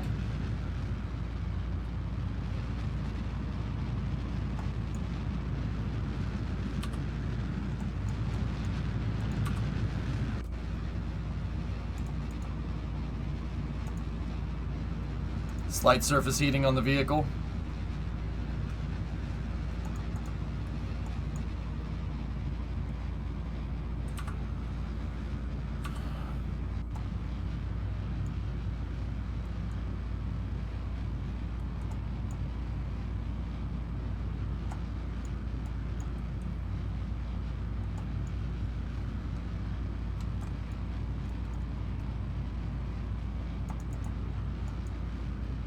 Everything's looking real good here. Stand by for engine cutoff.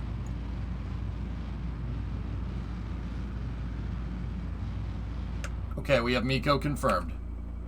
Stand by. MECO confirmed. So we have... Go over here like this. Get our insertion. How much delta V is it? We have MECO 1. Stand by for MECO 2. T-minus 1 minute 58.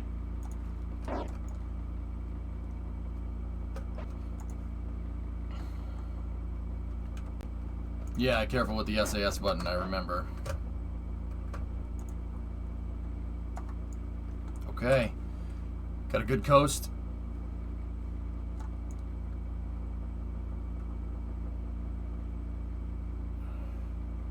How long would it take to do that burn with the OMS?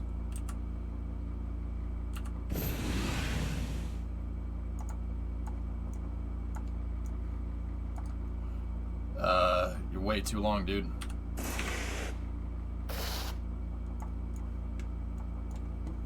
We'd get more delta V out of it, I know.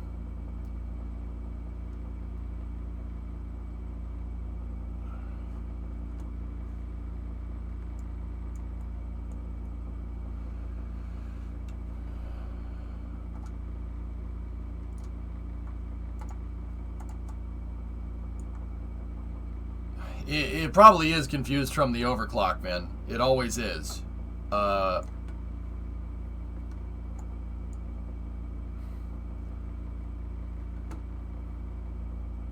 here, I'll tell you what I'll do. We'll go down here like this. And I'll start the burn now.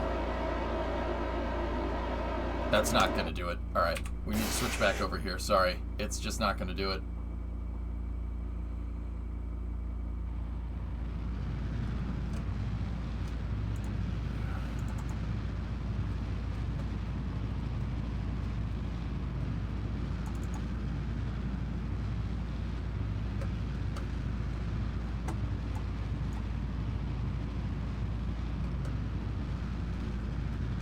Stand by for MECO 2.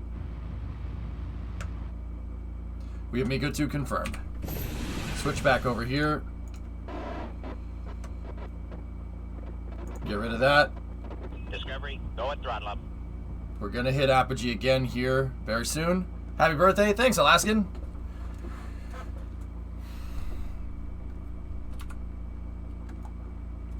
Okay, stand by.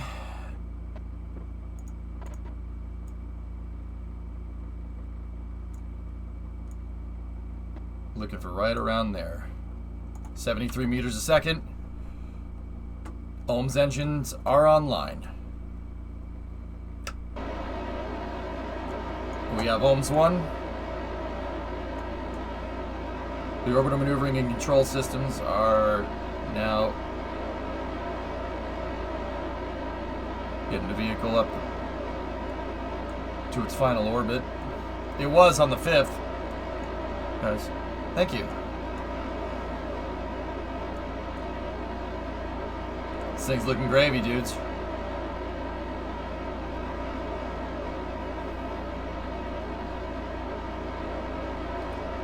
Happy birthday, you nerd. Thank you. My birthday's the 5th, guys. It's right after America's birthday. That's why I got my hat. This is my present to me.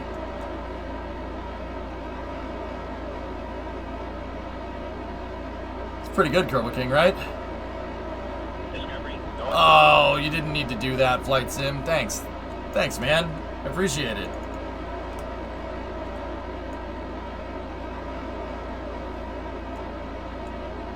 Gotta stand by, and we gotta get our apogee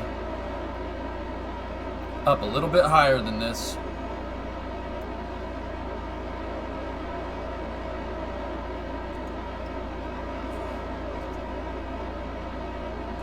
That's why you have the fancy hat. How much delta V do we need for deorbit? I usually reserve about 100.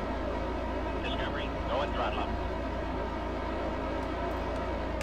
Okay, we have ohms 1. Ohms 1. Perfect. Okay. Dump out of there. Stand by for ohms 2. It's 17 minutes.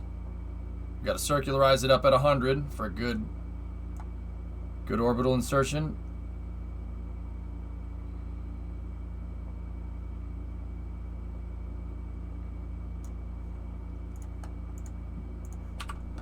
Reorient the vehicle. There we go. Yeah, Max, that's the whole idea. I could do a rendezvous. We basically have enough ohms to... Orbital stands for orbital... Ohms is orbiter maneuvering system. So if you hear me say OMAC or ohms, it's... OMAC is orbiter maneuvering and control system. That's Starliner. Ohms is the shuttle. I think we should call it OMS because this is like this reminds me of Colin, so we'll call it ohms. These ohms birds are for on orbit stuff. So yeah, that's what it was designed to do, Max. So hey, it's working as intended, bud. That's how I look at that.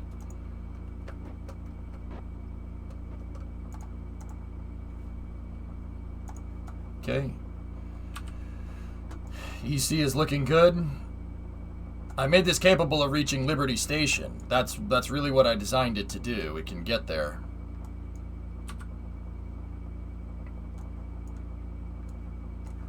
Okay.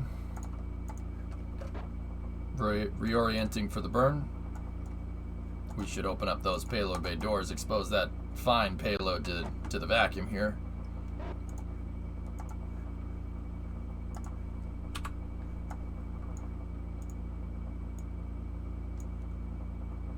Alright, I don't need the maneuver node. That was just for the timing. Well, hey, that's pretty dang cool, man.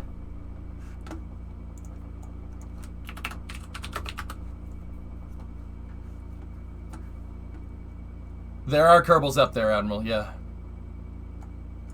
T-minus 20 seconds to the burn here.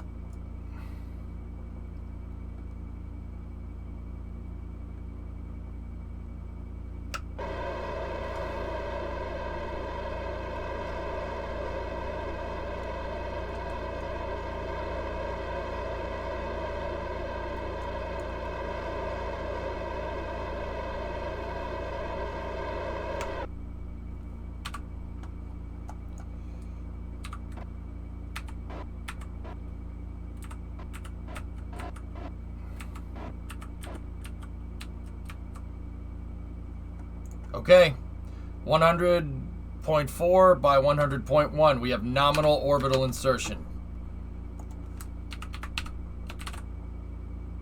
So we're 104 km by 101. Okay, nominal orbital insertion. Okay.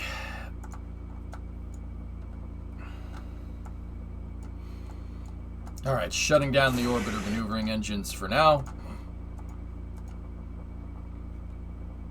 Okay, she's up in space.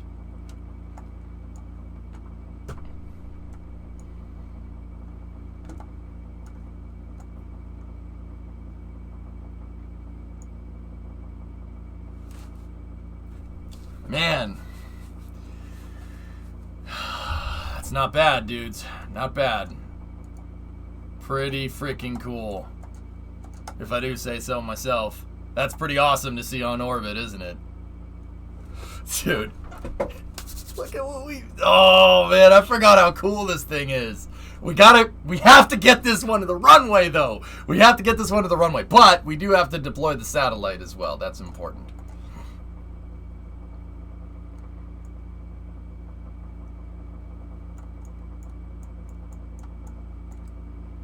Sorry, the dispenser is not working correctly. Let's get the dispenser all the way up.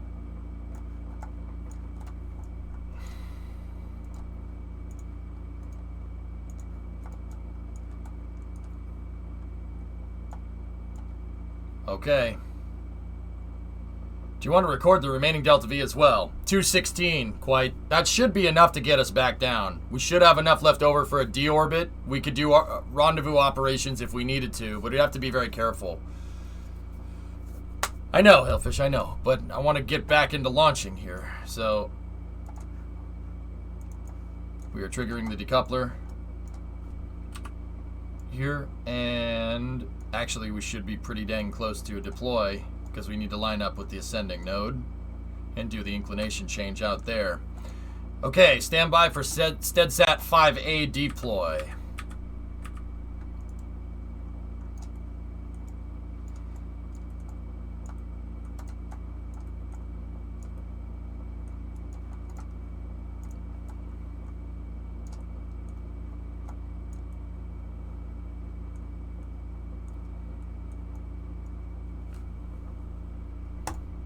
T-minus 10 seconds to deploy.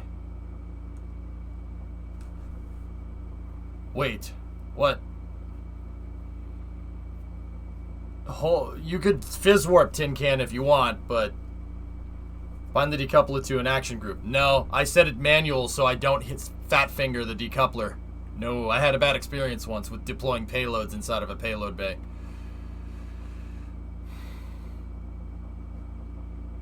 Stand by. Okay, we will resume deploy here in T-minus 5.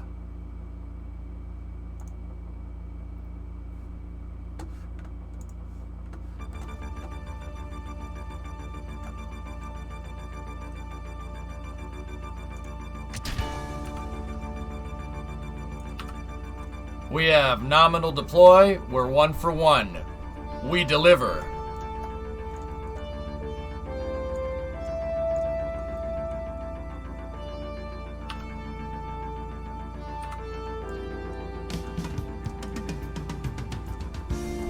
Onboard cameras still have good view of that satellite of SteadSat 5A. Retracting the dispenser.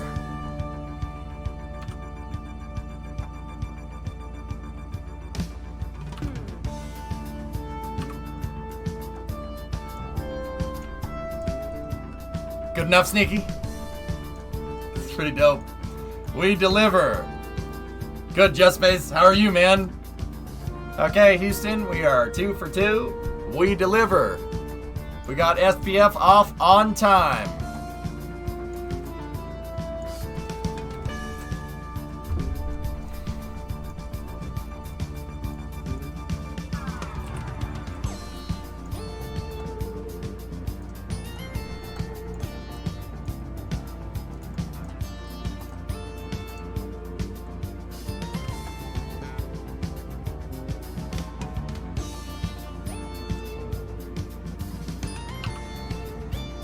It reminds me of the SPOS missions from the early shuttle program.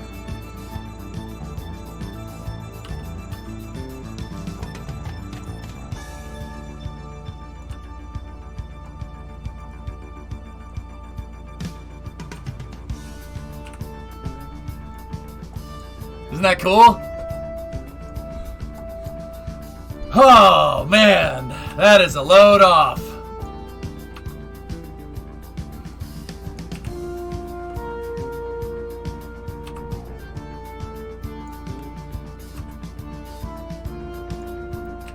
That's a sat for a contract, dude. Alright. We will plan our deorbiting operations here.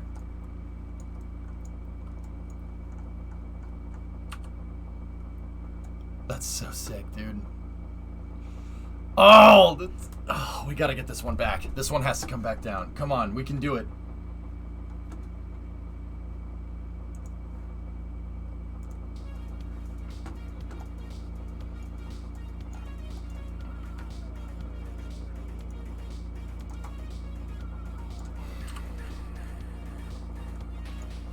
Okay.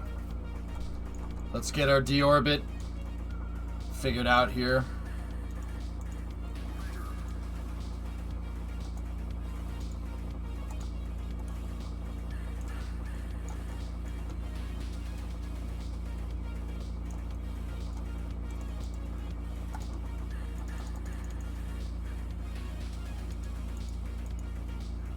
.63, I think we had it set to 62 meters a second.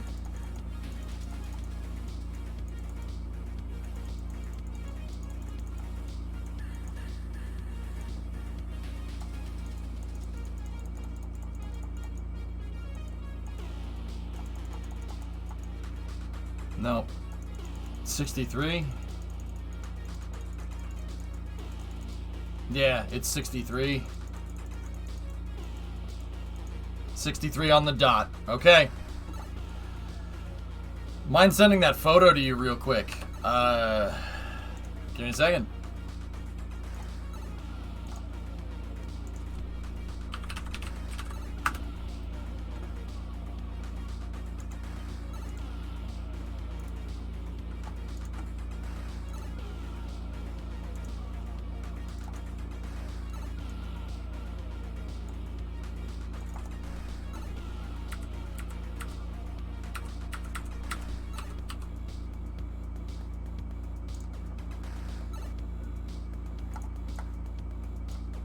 I'm loading up the picture here.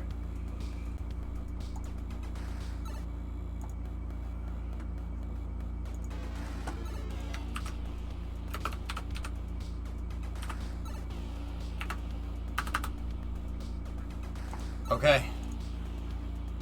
There you go. She's uploaded.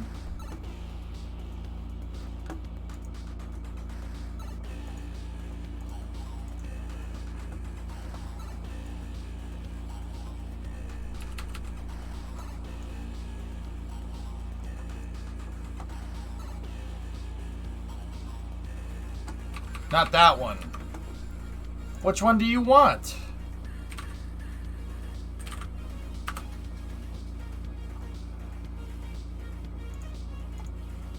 The one you got from the... Oh, okay. This guy?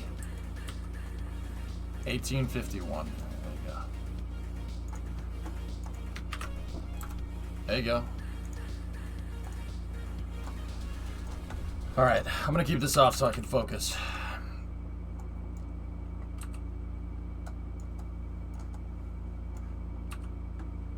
Okay, we're gonna get ready here. Let's bring her back down. Something's wrong. It's coming back down. Or something is right.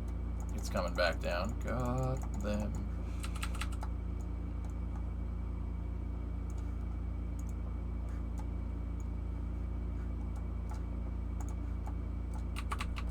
Okay, stand by for payload bay door close.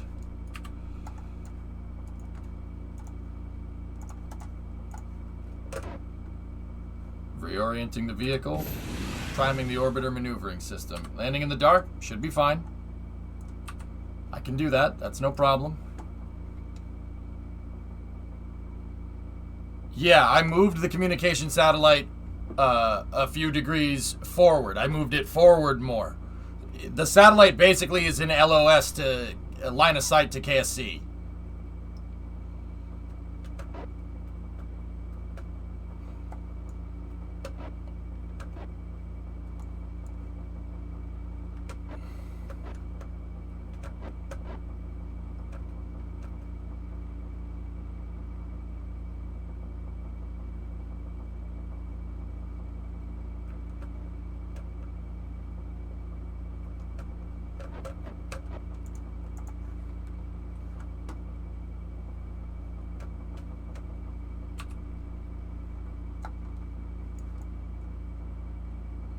Oh, Loopy, wait. Now, oh, shoot. Now I'm second guessing myself. Yeah, I made the adjustment after the last orbiter flight test mission. I made the adjustment. I made it after the fact. So if that's the case, it would have been moving it backwards a little bit. I know I made the adjustment. Okay, stand by. Here we go.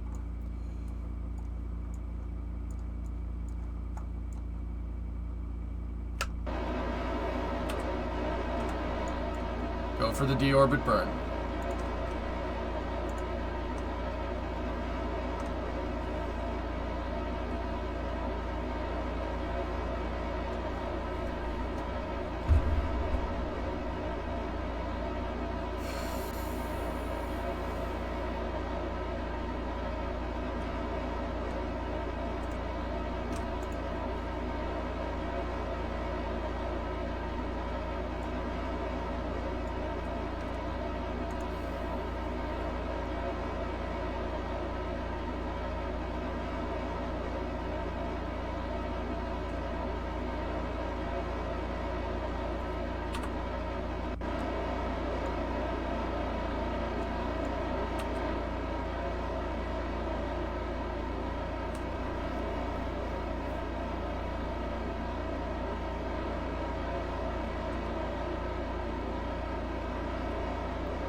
Okay, that's good. Take a screenshot.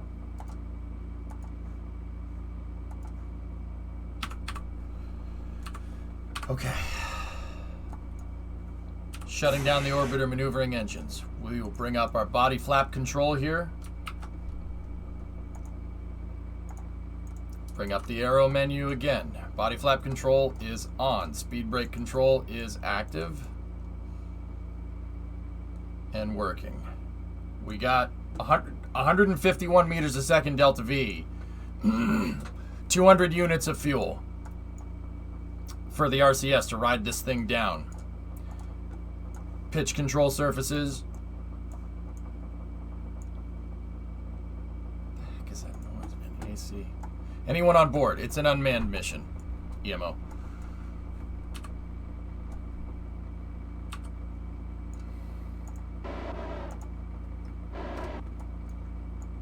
All right, here we go. Bringing her back down.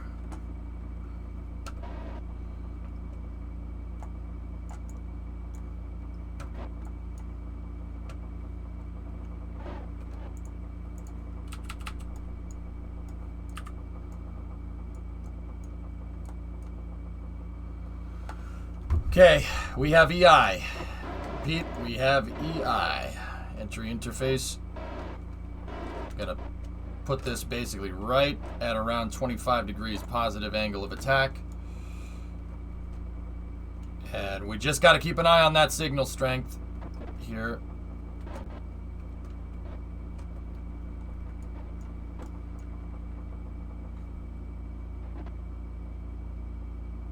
Here we go. Keep that body flap down just a little bit. Trim it down.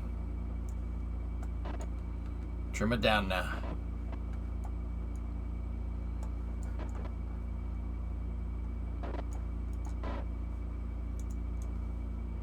Probe core is pinned.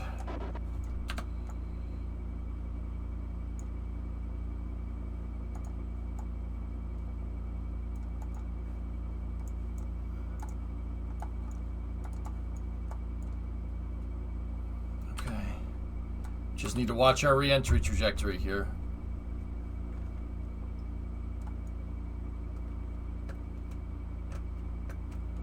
Careful.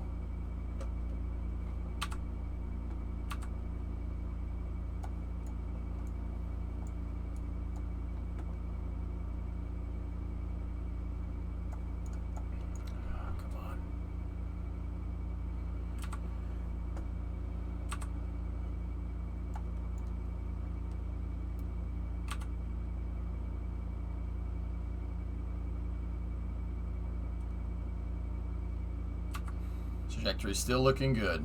We should be coming up on the fiery bits in probably about a minute here. Just got to set my trajectory correct. I just need to basically make it so where our trajectory crosses right around here, that's when we level off around 10-20 degrees down from 40. And nope, Reagan, nope, not right now. Nope, maybe later. A little bit busy.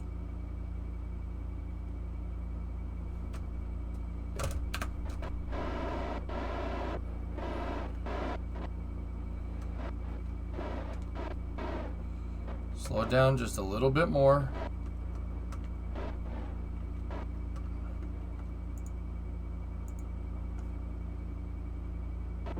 Right around here. Okay. Bring it down here. We should be starting to go through the fiery stuff right when that happens. Okay. Discovery, go at throttle Here up. we go. Black Raptor, 76-month resub. Thanks for the great content. My pleasure.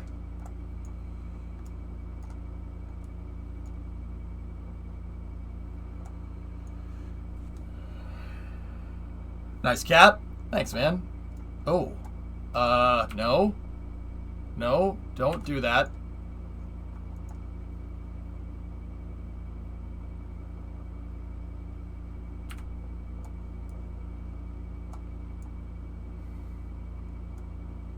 Okay, it's going away.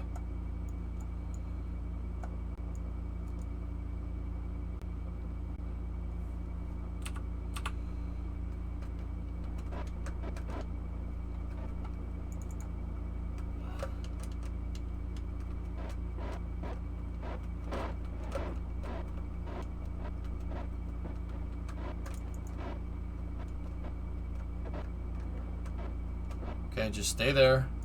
Tiles should be doing their thing up front. They're not really dispersing the heat how I want them to, but...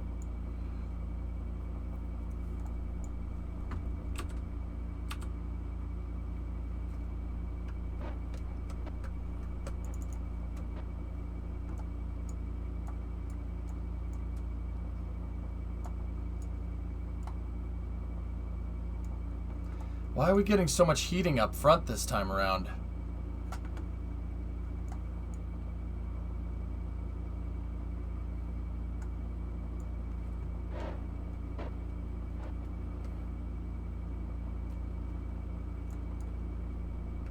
Put this down here like this.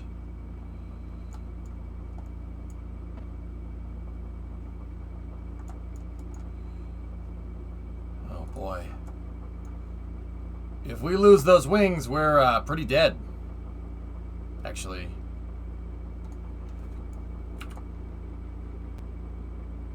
It is moving heat. The tiles are moving heat, just like they should.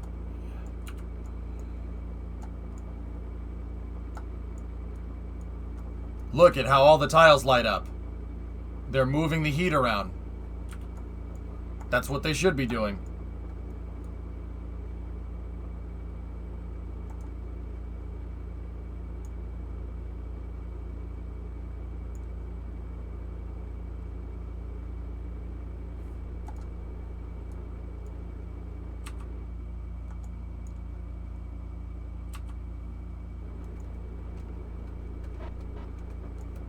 Should be crossing the coast right at around 1900. Everything's gravy here.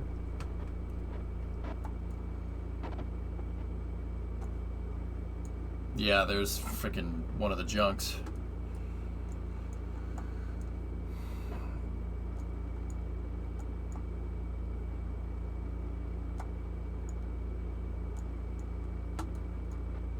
No, Wookie, I really don't.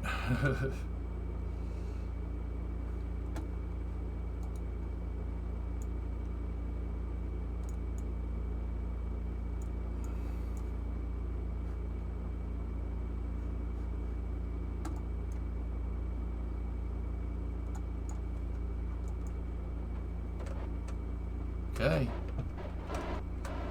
This is where we got to be careful.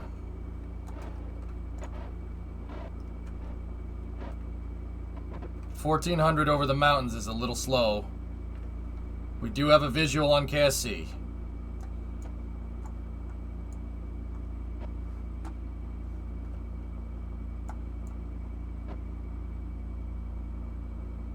Okay, we're way through peak heating. We should be fine here.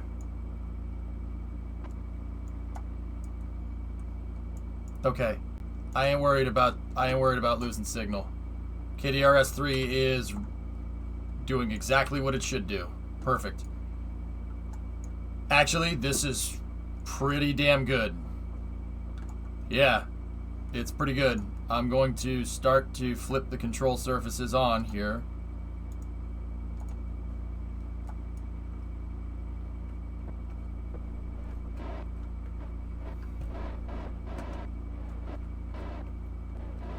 Just gotta be careful. Be careful with it.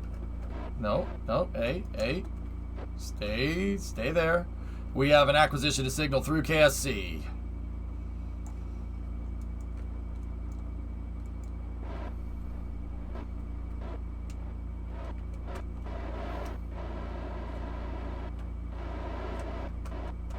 We're getting bad side slip right now.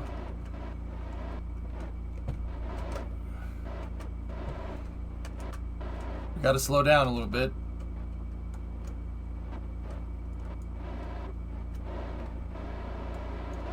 Oh crap. Oh crap, I'm losing it.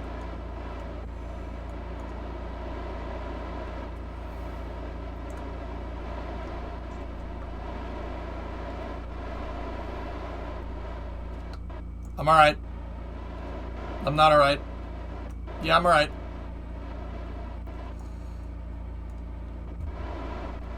Okay, shut off that. Nope, don't shut off the RCS. Not a good idea. Man, she's really unstable through here. Hey, what's that about? Come on back.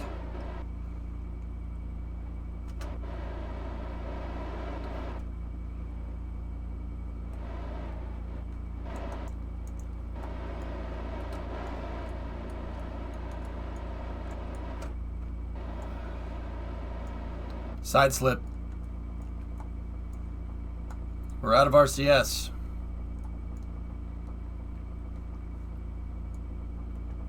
Something is causing nasty side slip up there. What is it? I don't understand. What could that possibly be? Here, let me it could be an authority thing. So here, let me increase the authority limiter on that. Maybe it's that. Yeah. Okay. All right, cool. All right, well, let's set up for a landing at 90 here. Okay. That's just some control stuff I need to figure out, guys. And we need to figure out where it likes these control surfaces being deployed. That's all. Okay, we're set for a landing at 90. Transonic gets you every time. Well, the things are super susceptible to side slip at transonic. Pray the real one is too. We got to figure out. I just got to figure out what control surfaces and authority limiters it likes, and then we can go from there. Use the parachute. We have that?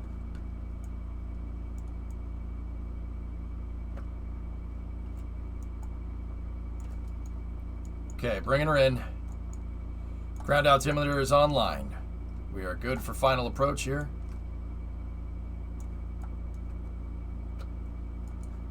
Body flap control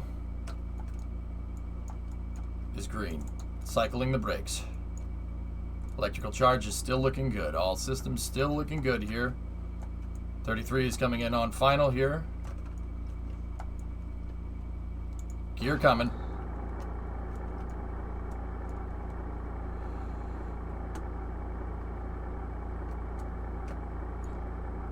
Gears down.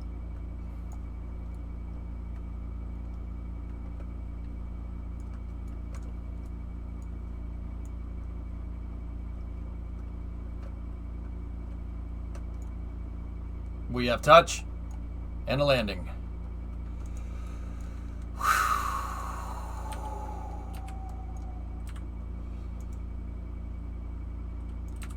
Hey, not bad.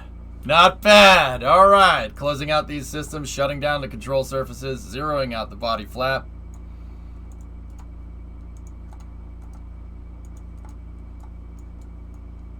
Discovery, Yay. going throttle up. She's rolling out on the runway. You want to take us back to the hangar, chat? We got to dust it off first. Winter Sight, 17-month resub. Hey, all right. Little bit of weird instabilities at transonic, but that was working. That was working quite good. I had plenty of RCS when we came out of the fiery stuff. Bet you can't put her down on the island. Yeah, I'm not landing on the island for like the 1000th time. Okay. Convoy 1. We have wheel stop on number 9. Wheel stop. Send the convoy.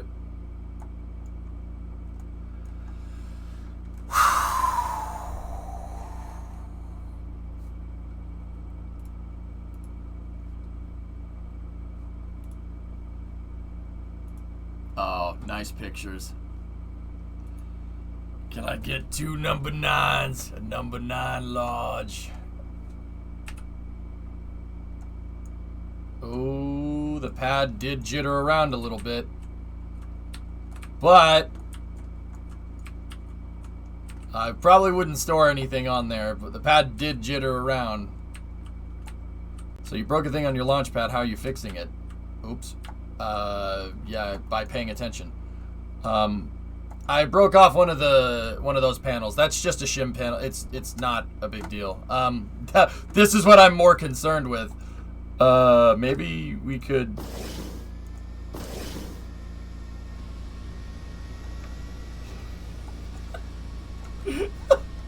Hold on.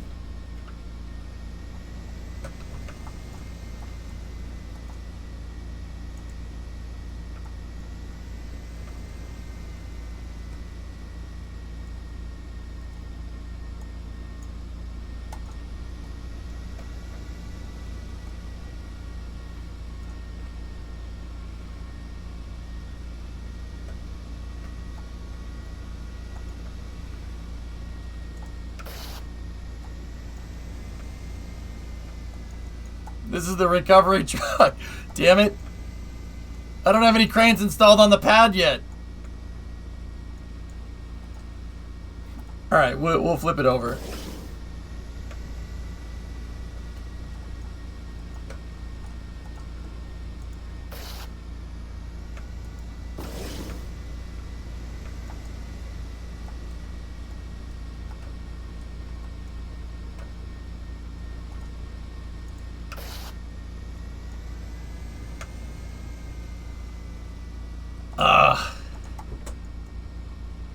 Scoot the truck off the ramp and then roll it off of the pad. Yeah.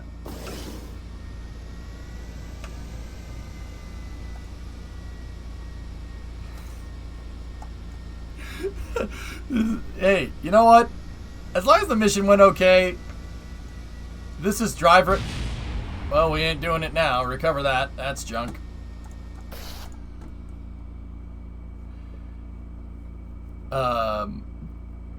Well, the jet truck ain't working now.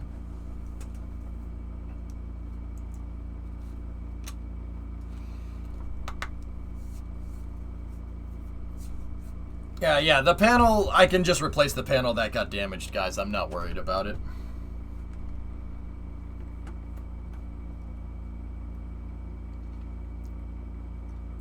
But, hey, we made it back.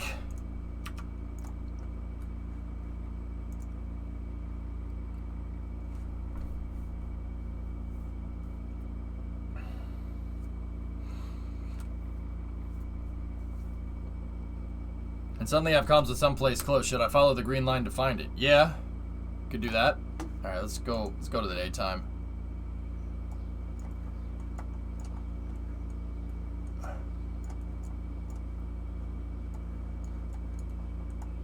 How dead did you think we were? Not at all. We were, King, if I made it through, we would have just turned around and landed on the other runway. It's fine. If anything, flipping out like that slowed me down. Excuse me, one satellite. Oh yeah, we should probably go do that.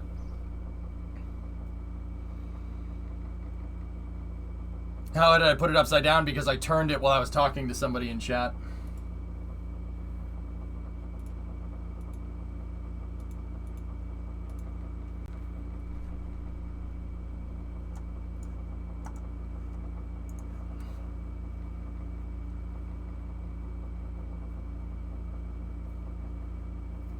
So, a little bit of instability in transonic, but we still got it home. So, hey, better than nothing.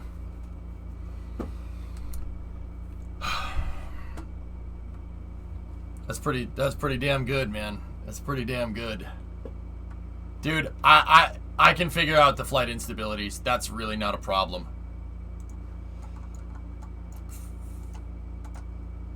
Yeah, we could figure that out. It is pretty nasty, but it's not bad.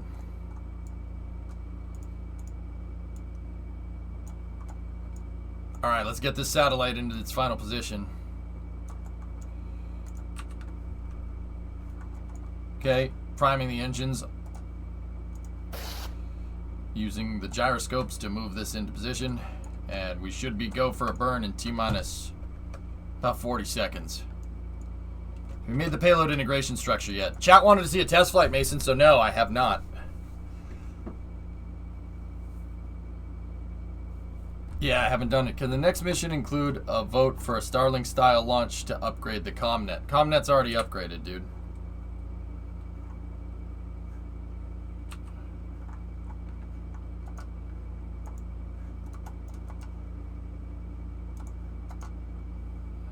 Okay. 10.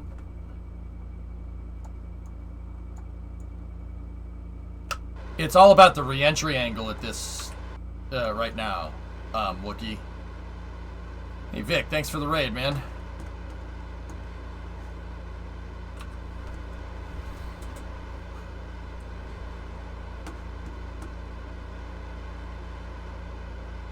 How did you get such a circular orbit? Practice. Lots of practice, dude. Mine's usually an ellipse. You have to burn at the right times to zero out what's called eccentricity. Eccentricity denotes the shape, tin can. So, zero eccentricity is a circle. Some eccentricity is an ellipse. If your eccentricity goes above 1, that means you're on escape. Hey, Maxim. What's up, VicNet viewers? How are you? Bonjour. Comment allez-vous?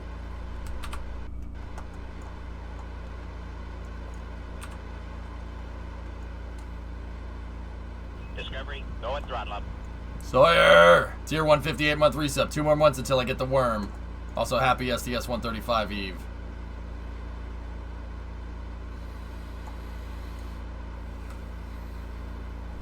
Yeah.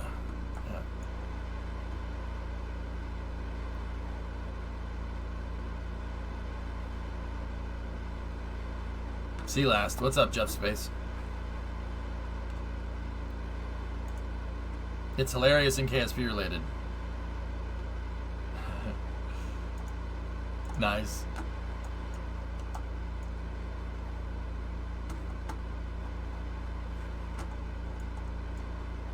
Yeah, you gotta upgrade the tracking station, Tin, so you get better information about what your orbits are doing. Or otherwise you have to do it by sight and not with the numbers here. Yeah, big pain in the butt, dude. You don't need to, yeah, you don't want to do that. So right now, I'm increasing my orbital eccentricity by burning prograde, burning posigrade at perigee. Saber, thanks for the raid. Yeah, I know what you mean, Sawyer. I know what you mean. Hey, I just turned 33, man. How old are you? Saber, how you doing, man? Saber, I've decided that, you know, me, just me. And look, I got a mustache. Look at this hat, all right? These colors don't run, okay? I've decided that we need to go back to Pima. Yep.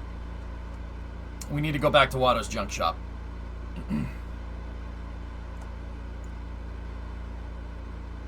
That's it. That's all. We need to go back. That's. Oh yeah. I just decided, and believe it or not, it was just like right now. Just right now. I just decided right then and there. I saw you. I'm like, yep. That's pretty much it, dude. Yeah. We need to go back to people. Not when, not how. No. We don't have time for that. All right. We don't need to worry about stuff like logistics. Jeez.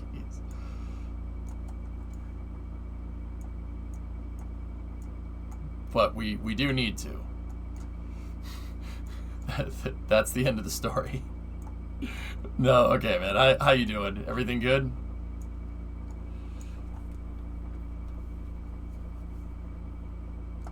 Saw Saber. Hey, you know I can make run around the desert in Arizona? I can make that guy do it. No! That's not what. That's not. No, never do that. Never. Ooh. Ooh, this one's gonna be close, dudes. We just have the Delta V. Good man, just relaxing. Cutting it close on Delta V? It's fine. I'm just gonna do the right thing and just pretend I didn't see that, okay?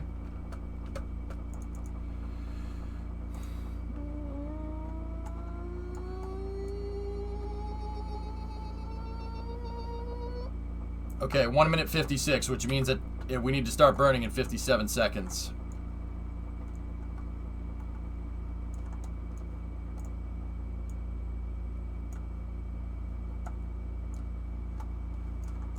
Hang on.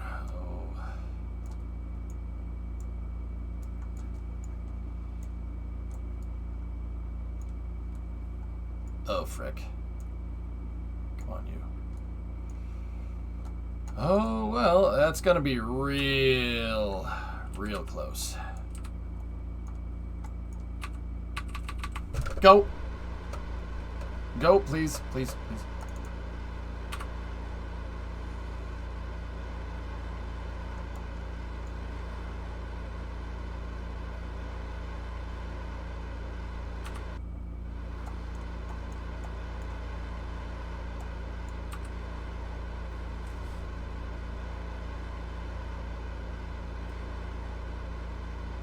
I like this. If I don't see it, it's not a problem tactic. Where do I learn it? Well, Simply Resistible, I learned it from a YouTube channel called Vice Grip Garage. You know, yeah, that's where I learned it. You know, you could just if you just pretend you didn't see it, you don't know about it. Yeah, Vice Grip Garage works on cars, and it's not a parody, but it's a funny show. And, you know, guy fixes old cars, and he sees something wrong, and he just, you know what? It's probably not how that's supposed to work, but I'm just going to do the right thing and pretend I didn't see it. Yep. Yeah. It's great YouTube channel. That's where you want to learn it. If you want to really want to learn that.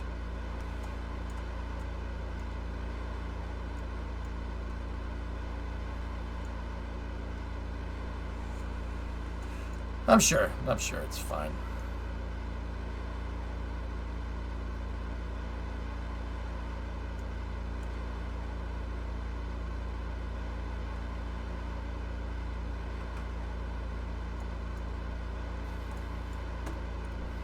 Derek is my spirit animal. Fuck. Guy, I'll be dipped. I see it, Jim. Come on, get the contract parameters, please. We got it. Stop. Maintain stability for 10 seconds. Go. Oh, we have officially started generating revenue.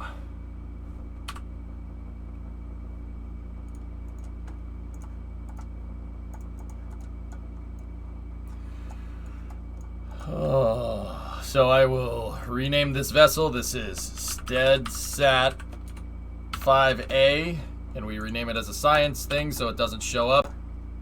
If you want to see all the commercial satellites I've launched into space, well, there you go. Yeah, I mark them as science. I mark them as science boxes because, yeah, I don't need to see this every time I launch into space. I like this one. This is much more preferable. Yeah. All right. What's the cost of fueling?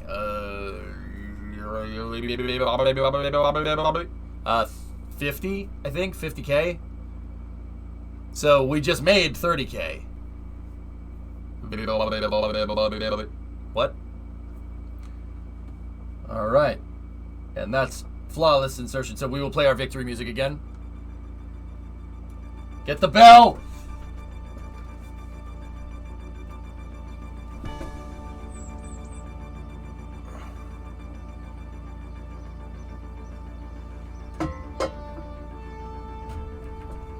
Alright, now we need a recovery truck to go and fetch that thing.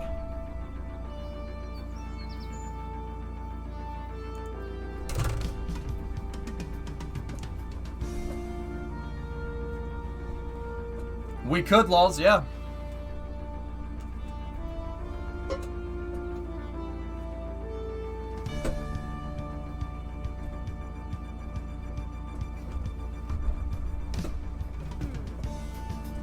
Listen to the bass line. It's funky.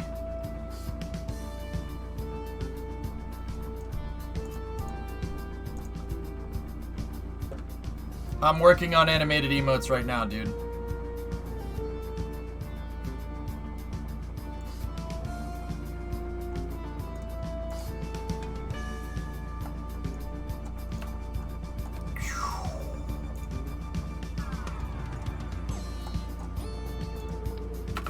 Okay, Houston, this is Columbia. We are 2 for 2. We deliver.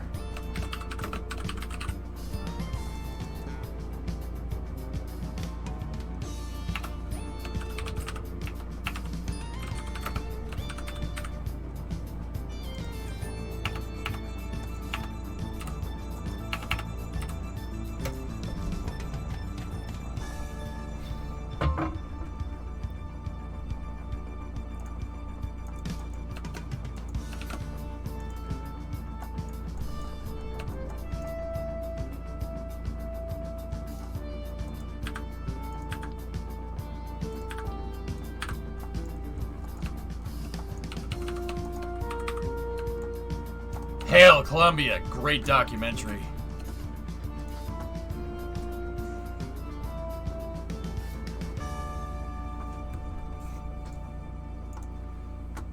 Hail Columbia is an excellent documentary.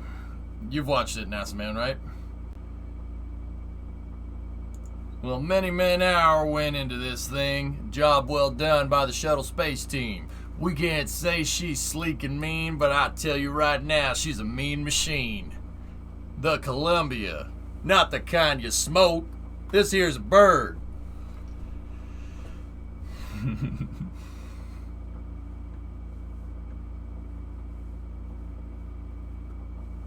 That's a great song. You want to see if I can find it?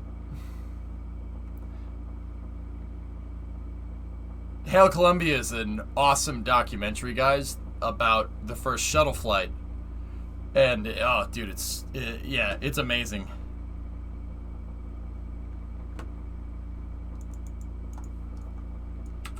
Here, let's see if I can find it.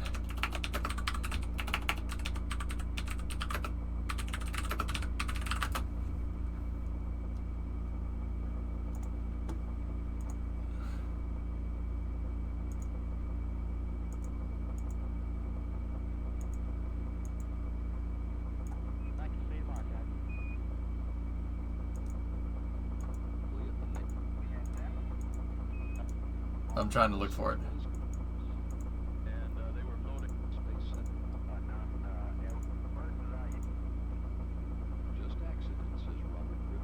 Hang on. Let's see if we can hear it here. Did super work today. See you mañana. See you mañana. See you tomorrow, guys.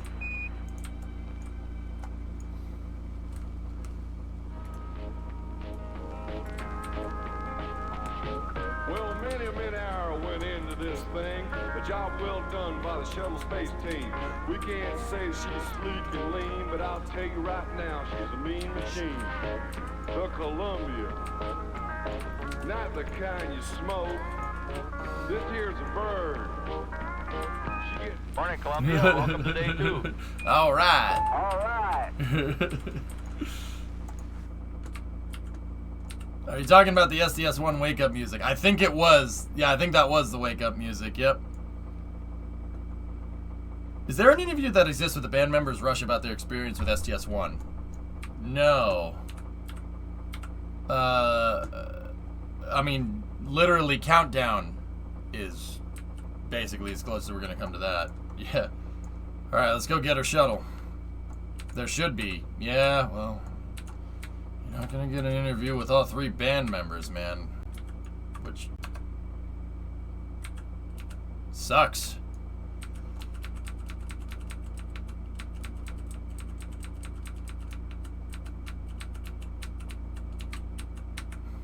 Rip Neil. I used to play Countdown every time we launched the shuttle. Down, down, down, down, down, down, down, down, down, down, down, down, down, down, down, down, down, down, down, down. I'm so sick of Rush. Well, Flavi, you have to understand that there are different people that are on a different musical journey than you are, or at different points in their musical journey. And I'm sure at one point you really appreciated Rush music. If you don't right now, so just be cognizant of that, dude.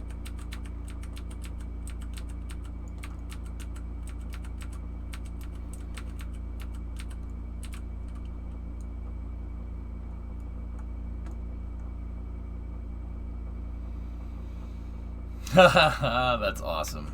I still liked when they played Planet Caravan during during DM2. That was sick.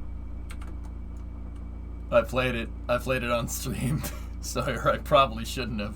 But I also played Back in Black when Bob and Doug were rolling to the pad, and yeah, I probably shouldn't have done that either, but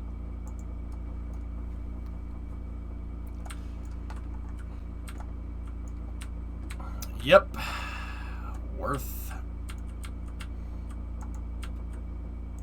All right. The Columbia, not the kind you smoke. This here's Bird.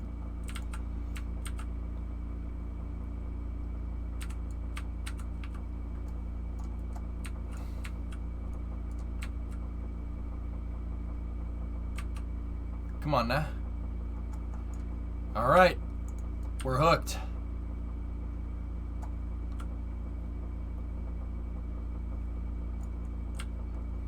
Imagine being a comedian band writing about Tom Sawyer. Hey, he's a modern day warrior. Today's Tom Sawyer. He floated on the river down a boat with a random guy.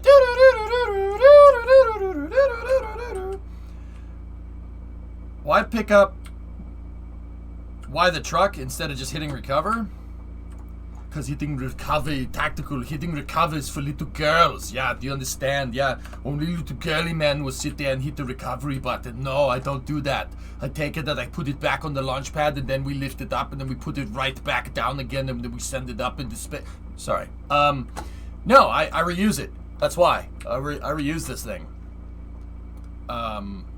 That's what we're going to do right now, Tactical. Well, I got to do an integration test. I'm going to put this thing back on the pad. I built the launch pad for it. See that thing that's sitting over there? I built my own launch pad. My launch pads are reusable because I want my vehicles to be reusable. I don't need to hit the recover button with this thing. I designed it well enough to where we could open up the payload bay if I have some type of crane, which I still need to engineer, some type of crane to pull the payload dispenser out that we just used, put another one in, and put it right back on the pad and send it again, dude. I don't recover my vehicles. I don't need to hit recover.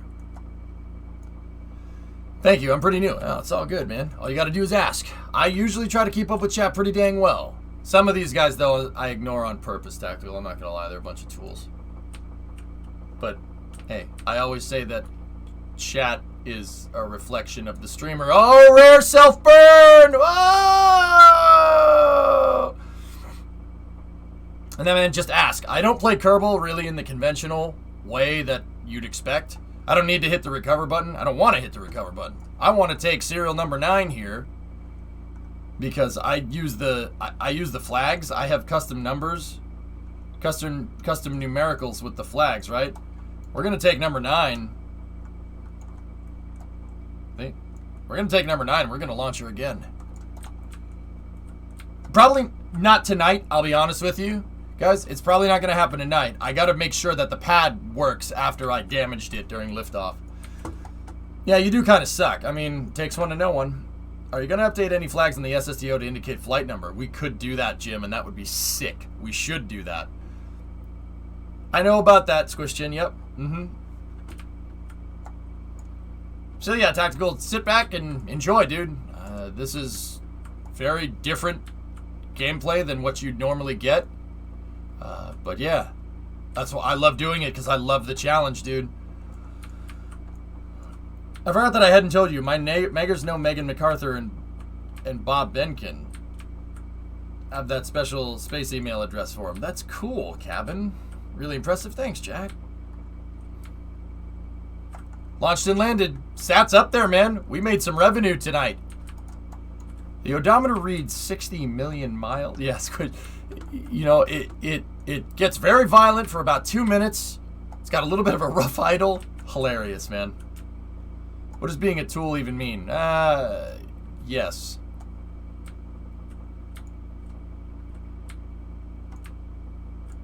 Brakes glow red hot. Yeah.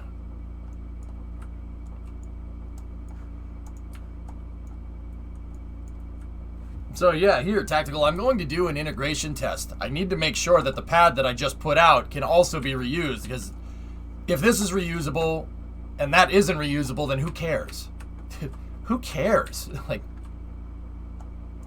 why? You know? That makes no sense.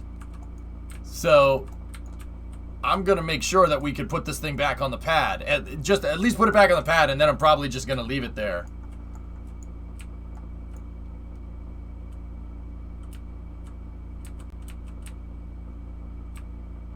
It means you are useful in your own way. There you go. She's built like a steakhouse, but she handles like a bistro. Right. Kip, inform the men. I've made it with a woman. Chat, remember, the easiest way to a woman's heart is through her parents. Sleep with them and you're in. Yeah, there you go. You linked it up, Sawyer? Hell yeah, man. What happens if we light the engines like this? Nothing, actually. Yeah, nothing. It's not hooked up. We're not hooked up into any fuel. We'd probably burn the engines for like 2 seconds, but I just shut off crossfeed. Thank you for reminding me.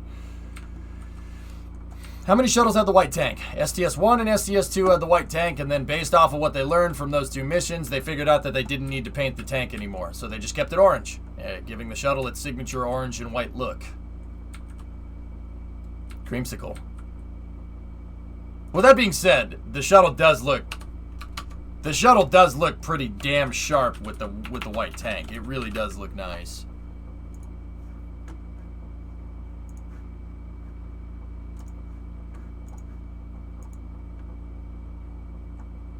That, I kind of like it, man. I kind of like it, but I do like my orange tank. The orange tank is sick, but that does look pretty sharp. It does look good. I really like it. If there was some checkerboards on that tank, then it would look, yeah. But once again, it's aerospace engineering, guys. Looks have nothing to do with it. But it doesn't, I mean, it obviously helps that the shuttle looks amazing. Yeah, it's pretty... Saved a couple 100 pounds. That's right. They saved, yeah, I think it was 2,000 pounds. They saved a ton. That's literally a ton of paint. Would have made sense to leave it white. Would have made sense to leave it white if they ever turned it into station components. Oh, the aft cargo carrier saber is such a good idea, dude. Oh my god. 2 Chads right there. I'm pretty sure his name is Chad J Thunder Engine and Chad F Thunder Motor. Yeah, I'm pretty sure that's their names. Now it's John Young and Bob Crippen, guys. Yeah. They had the white tank while Space Lab was in service, right? Negative. The first 2 flights, Nuggets, STS-1 and STS-2, were the only 2 flights to carry that white tank. After that, STS-3, they switched to the orange tank. And it was orange until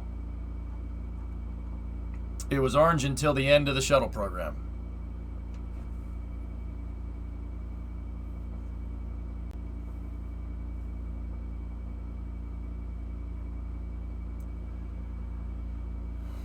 What do you think of the early SLS renders with the black and white? I knew it was going to be orange, Question.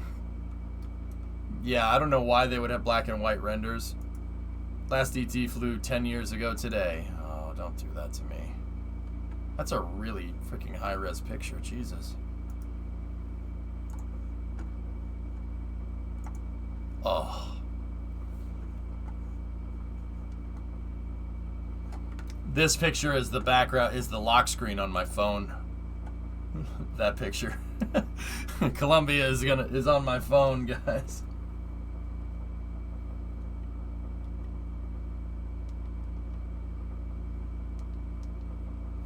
See? That is the lock screen on my phone. And that's a webcam.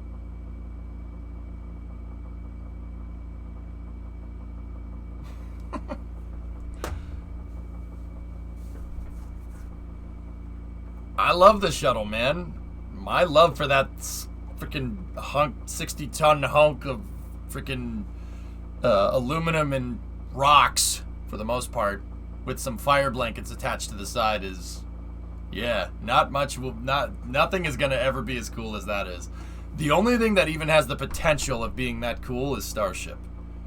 SLS would be awesome, don't get me wrong, but it won't be a space shuttle, you know?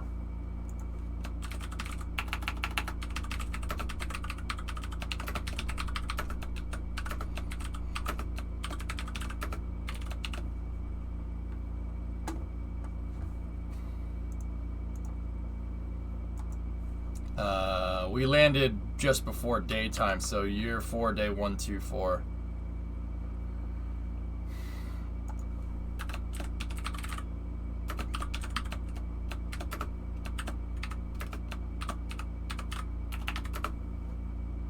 Actually, we time warped into daytime, so that was 3 hours. We weren't up there for very long, so I'll say we landed at let's say 03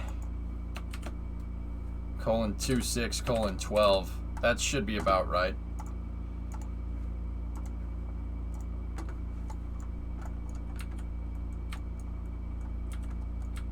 Saturn V's epic. The shuttle is ridiculous, Christian. Oh, Savvy's here. Your lock screen is from DM2. Let me see. Now that's a great picture. Dare mighty things, indeed. In duty. Alright, well, this thing just launched from that freaking pad right there, which is, guys, I don't know about you, I'm pretty damn proud of that.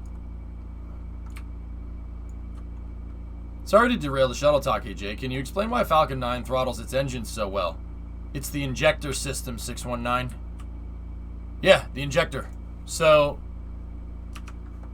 I'm not going to go into crazy detail because rocket injectors are a no-no. Long story short, it uses what's called a pintle injector. So the injectors look like this. It's basically a pipe with a little triangular insert at the end, right? And then there's basically a sprinkler head right here. And a pintle injector sprays your propellants radially, okay? So it'd be similar to, like, you know, the propellants are coming down here, right? And then they shoot out to the sides. The Merlin engines spray radially. It's literally the same thing if you, like, take your thumb and put it over a garden hose when it's on. It'll shoot the water out sideways. Same exact thing. So you have your oxidizer, right? And then there's another pintle injector that's below that, right? And then that one shoots out, right? And then the air and the fuel atomize right here, and then they explode, right? And then this would be inside of the rocket's combustion chamber, right? Like this, right? So rocket go burr goes down there, right? So they're radially delivering the propellants. So like if you think of 619, if you think about like a fuel injector sprays in a cone. A lot of rockets do spray in a cone like that, but the really quick and easy way I can say that, the really simple way to understand it is that if you spray the propellant sideways as opposed to spraying the propellants down, it fills the combustion chamber better. You can yield a more a less nominal window for delta combustion chamber pressure. So, like, even if the engine is throttled down, because you're spraying the propellant sideways, the explosion is still enough to keep the chamber pressure high. That makes it throttleable. Other engines, if you start to throttle them, you get cavitation inside of the combustion chamber. You're going to get pockets of low pressure inside of there, and that creates flow separation inside of the combustion chamber, which lowers your chamber pressure, which also screws with your mass flow rate. And you basically won't be able to accelerate the in a convergent divergent nozzle design. So like basically the combustion chamber, the funnel, the throat, and then the nozzle, right?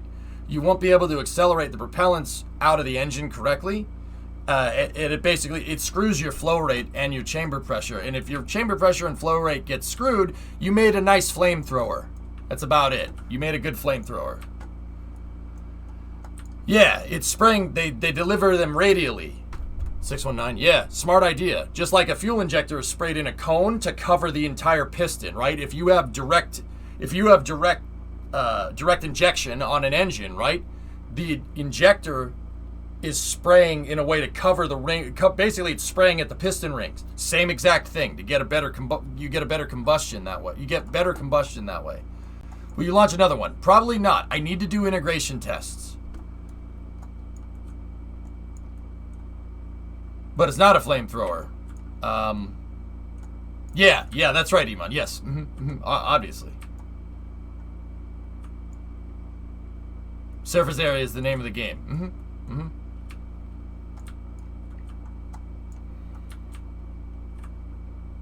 Yeah, and think about this. So like Destin's video, smarter every day. The carburetors are hot right now.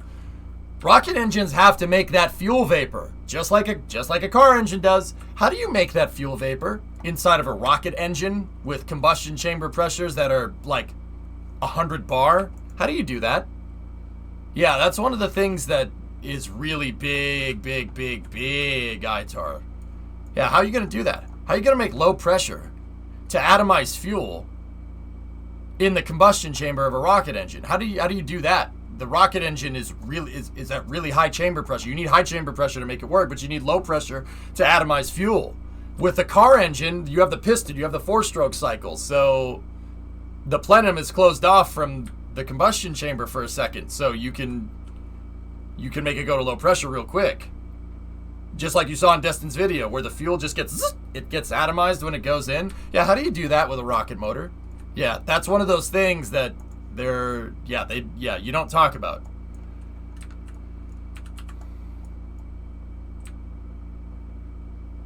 Do you have a crane design? I was gonna build the crane today, King, but chat wanted a flight test, and I don't blame them. These guys don't want to be your buddy, and I don't blame them.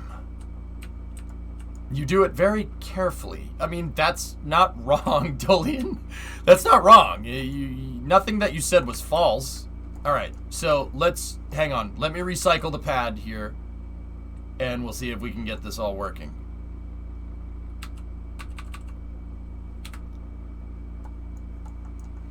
Okay, so we're gonna turn the pad back on, basically. So we need this one.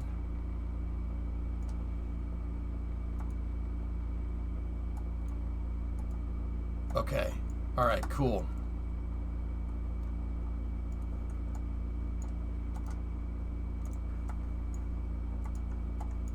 We need to go in here like this. Rotational debug should be off.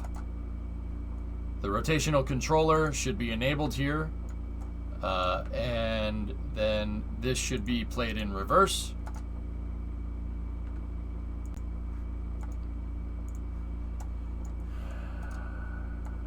Okay, and now we bring the launch table back up.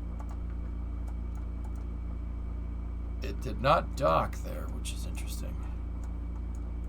But really, how do you do it? I don't know. Go get an aerospace engineering degree and you'll figure it out.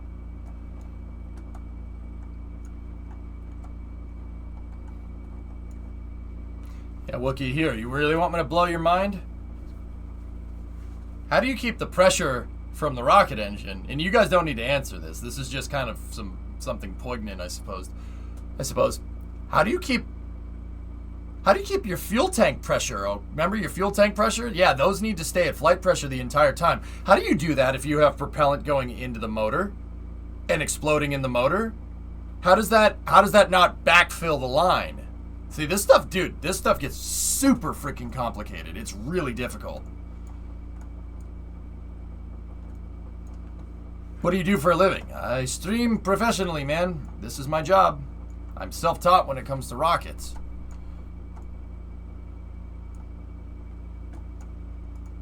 Okay.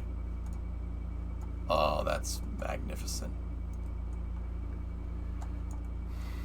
There are ways to do it, I watch. Yeah, there are ways. Lock that thing out. It's at -6, which is not actually ideal. Let me just back these out just a little bit.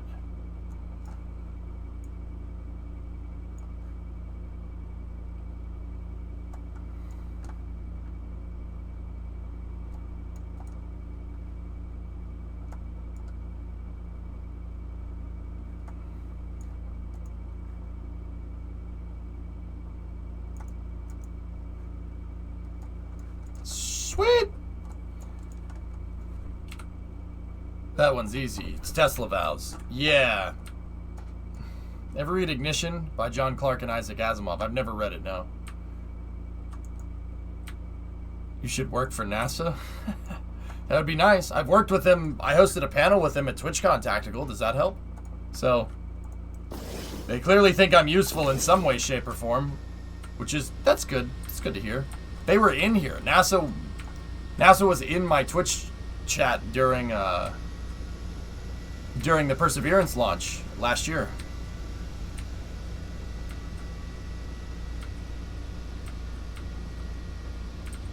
That's cool, Ivo, yeah. You taught yourself.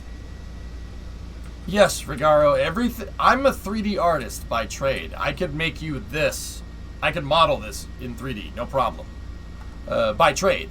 I tell everything that I know about engineering and rocket science is self-taught. Everything. Beyond basic college level gen ed math courses, you know? Going for immediate relaunch, integration test, Barrel. I don't think there's enough fuel in the pad to do that.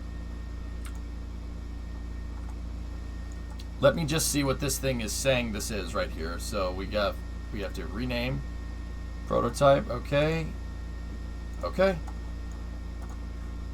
What does ITAR stand for? International Trafficking Arms Regulations.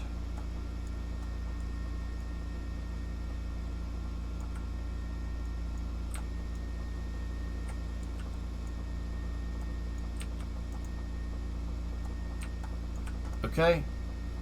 Shut the jets off. Okay, stand by for realignment.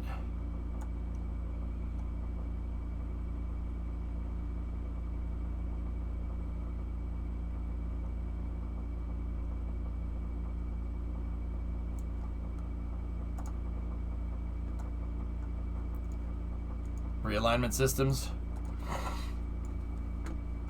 Our gravy. Hey, Striker, what's going on? Oh, freaking mint there, bud. Freaking mint. Look at this thing. That's pretty cool. All right, so let's deploy the front gear. We're going to need that.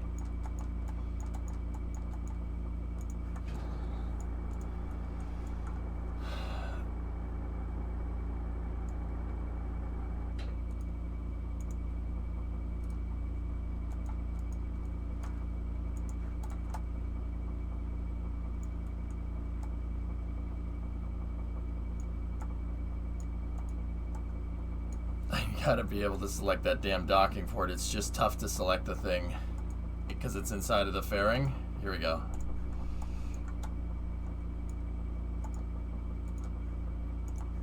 Let's check where our alignment's at. Yeah, +1. Perfect. Okay, let's see what this does. So take the jet truck just for a second. Just move it away.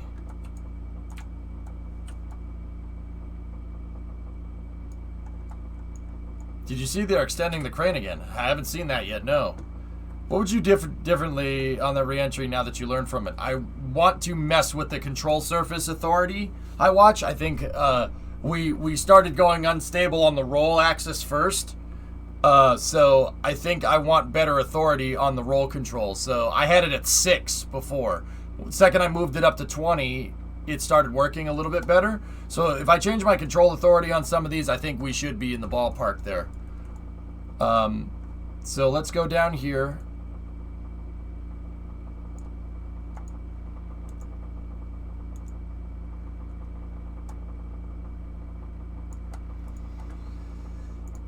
Let's go down here.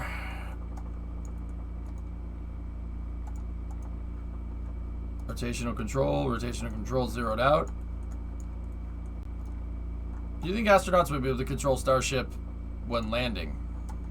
I don't think SpaceX even knows the answer to that question, dude.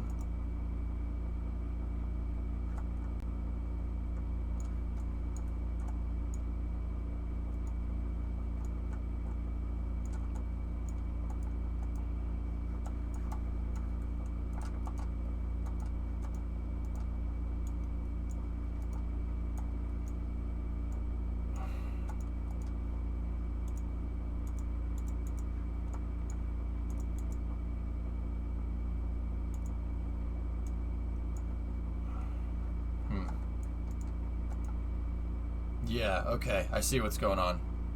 Cool. I had it reversed.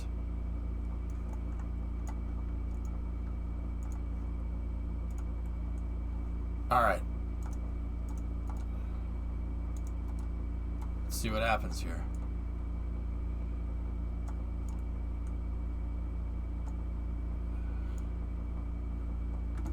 Why would laptops be ITAR restricted? Is it entirely possible, Falazva, that the people that made those laws know a little bit more about cybersecurity than you do?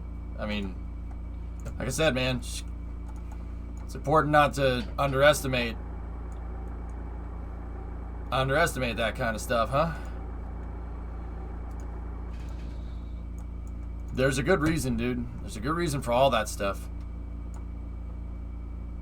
And you know, what I find works really well is that, like, if you go and try and read and at least bother to understand why that stuff happens. Like, I'm saying bother, like, maybe you should go read about this. No.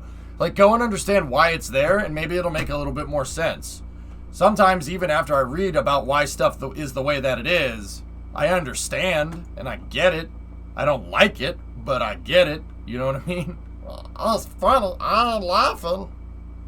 It's all a joke. I get it. It ain't funny, but I get it. Your bachelor's in CS. Imagine COTS laptops being RTO restricted without a white paper. You know, like, something that I went and researched that I thought was stupid is, well, canceling Apollo. That was dumb. That was a really stupid idea. Yeah, we shouldn't do that. You know? Savvy's like, I agree. Alright.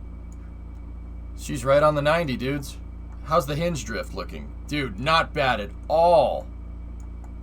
Okay, one of them is drifting out just a little bit. Which one is it? Okay, it's this one. It's the lower one. So if I SVI that, what does this do?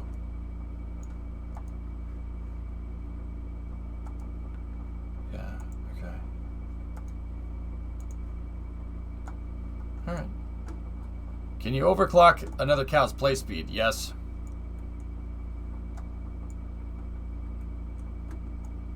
Yeah, okay, whatever, dude. We are currently selling computers to people that can be ITAR scripted, but we can also send memes.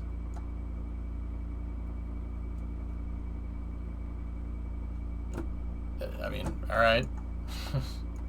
Are you okay? You seem really upset about something. Is everything alright?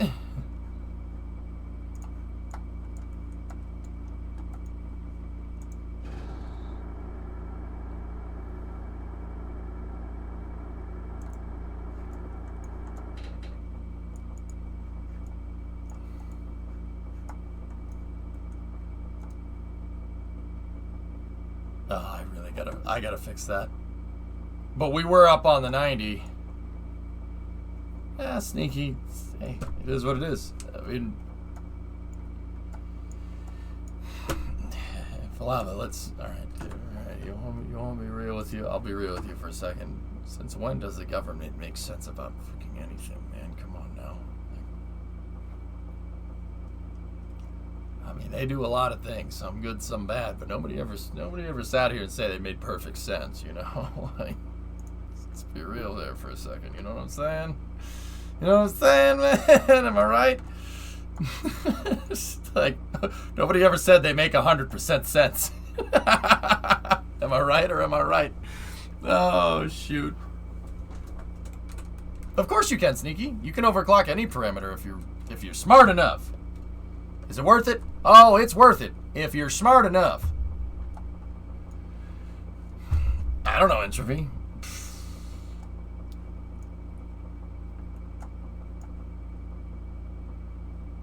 I don't know. I'll admit I came to this conversation a little bit late. I'm just trying to keep the peace with y'all in chat.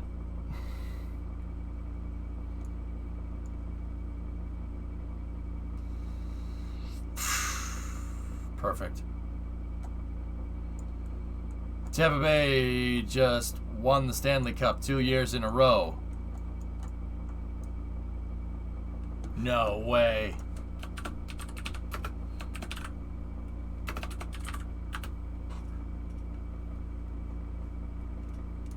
Yes! Yes! Screw you, Canadians! Ha ha! Oh, go back to Montreal, you pieces of shit! Ha ha ha! Merde! Unsub. Oh god, come back! No. Rude! Rude! I gotta time myself out for that one. Hold on, I gotta time myself out.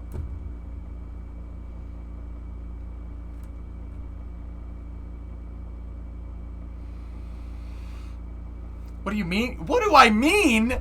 I mean I'm a Bruins fan. I will root for you to lose even if it benefits me. Like if the Canadians winning somehow made it easier for the Bruins to achieve a Stanley Cup, I would still root for you to lose. Such a kind, humble winner. I'm not from Tampa, man. Shoot. He's not timing himself out. He's just taking in the glory of the moment. Oh, you're a bunch of hosers. Oh, that sucks. What? Wait, 4-1? 4-1? You guys won one game? One game. What? That's it? No, I live in Quebec. This is not cool. Wait a minute. You played Tampa in the Stanley Cup. You win one friggin' game. One game. That's it? Bro. TB12, let's go. Another one. And only that game and over. What? Guys! One game in overtime. I'm sending you a bad bowl of poutine. Oh, God. Canadian insults. This is what happens when Tampa cheats. What? Wait, what happened? Wait, how do you cheat in hockey? No, that sucks, man. Tough break. Tampa's freaking fire, dude. Tampa's straight fire, man. I am so sorry. Oh, God, don't insult me like that. Brady deflated the puck. You don't punch back. That's how. They deflated the puck. They're like 18 million over the salary cap. How and do I want to know? Jeez. Stars fans know how Tampa Bay is. Yeah, well, that's the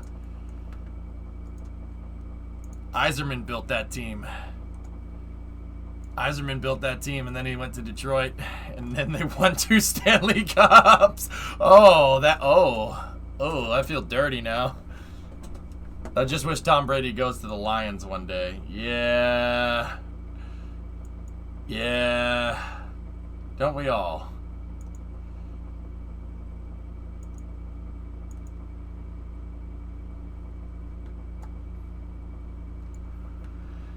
Oh, tough break though, dude. It's hockey. Okay, all right. Real talk. And I'm saying this as a Bruins fan. Okay, that sucks. My heart goes out to the freaking Canadians. Like really, okay. Playoff hockey is no joke. It is a grueling grind to get to the Stanley Cup, and then you have to play in the Stanley Cup. I applaud anyone that has enough balls to freaking get to the Stanley Cup, let alone win one. Yeah, it's not. Look up how fierce playoff hockey is. Now, all the Canadians in here are like, yeah, thanks for telling us our basic elementary school education, man. Thank you. No, like, this is for the people that don't like hockey. So, yeah, that sucks, dudes. It hurts. It hurts. It hurts losing the Stanley Cup. Believe me, as a Bruins fan, I know a lot about that.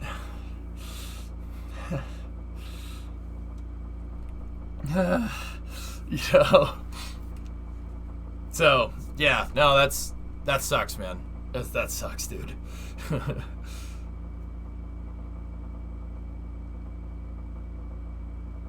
Yeah, playoff hockey is, I'm a Sens fan, you shut your face. Wow, that sucks. Let's go, Blues. Don't you even dare bring those freaking words up in this stream, Bulldog. Don't you dare bring that crap up in here. You are a piece of shit. You are, this is abuse. I'm reporting you. That's a terms of service violation. Oh God! Don't you dare utter those three. Don't say that, okay? Don't say that. It hurts my feelings. Utter? Where? No. Yep. All right. So integration tests are looking okay here. Just on a side note, but yeah, Canadians, folks, that sucks, dude. That's real big pain in the butt. Let's go Avalanche. Bury them all. Okay, let's all point and laugh at the Avalanche fan. Dama, I'm sorry, man. I'm sorry. That sucks. The Whalers would like to have a word. Oh, the whale. You're seeing Endeavor tomorrow? Cool, cool. What? It's my state team. All right. All right, so we are getting a little bit of drift here. It's definitely happening here. Strange thing is, it only happened over there, but it didn't happen over there. I think that might be because of the fuel. Yeah, it definitely is because of the fuel. It's favoring this side. So, if I perhaps balanced this out here, right? No way, man. Avs have a killer team set for a strong next decade. The only true dumpster fire in the league is the Sabres. Hey, the Bruins were doing good until COVID hit. They were doing just fine. They were first by a long shot. Hey, Airborne, 34-month resub.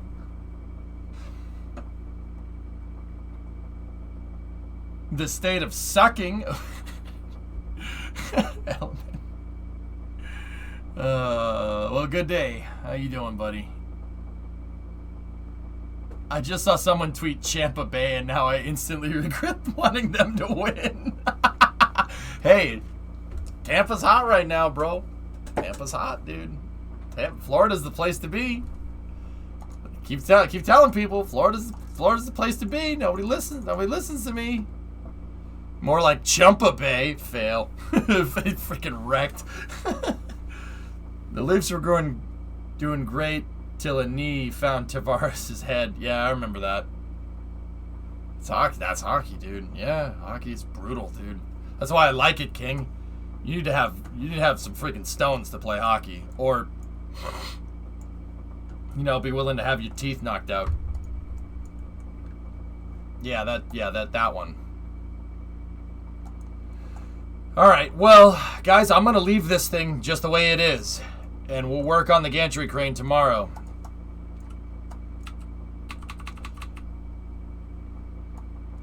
Let's see if this thing knocks itself back into shape. I'm interested to see if it does. I equalized out our fuel load between the tanks. I want to see if it does. Oh, Funky, you're a goalie? Ow. Yeah, about that. Sorry, I was a drunk jerk. It's alright, Flavin. No problem, dude. Flavin, you just gotta let me know. Let me know you plastered, dude, and I won't be like, what's wrong, dude? What's wrong? You okay? What's the matter? I was about to curse you out. I was like, why do you hate me right now? What did I do to you? I was like, Why? Why you hate? Why'd you hate me? All right, so we'll leave this like this, guys, and we will go mess with the crane tomorrow. I'm gonna leave that exactly the way it is. But dude, operational mission for the SSDO. Oh, we got the reentry dialed in.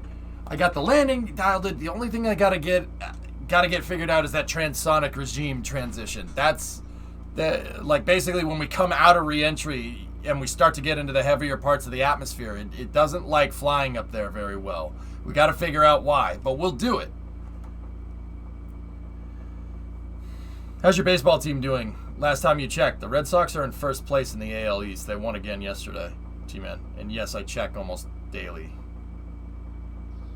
You know who's not in first?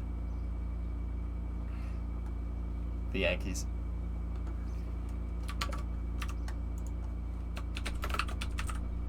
My day is going great, Airborne. How about you?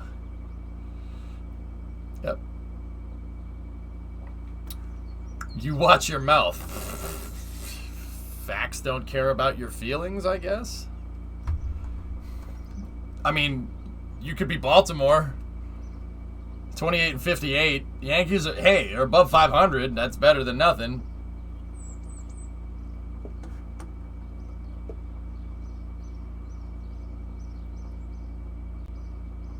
Oh, the professor for the Texas government class is horrendous. Interesting. I mean, yeah, we suck, but still, hey, it's above 500, dude. You're above 500. If you're above 500, you're okay. That's wild card contention. Look. But also, 6-14, 27-17 home, 27-17 away. Yeah, baby. 54-34.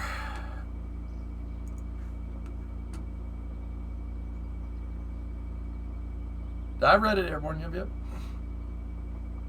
Not that it matters, but how many other divisions would you be leading? I can look. We'd be in first in the AL Central.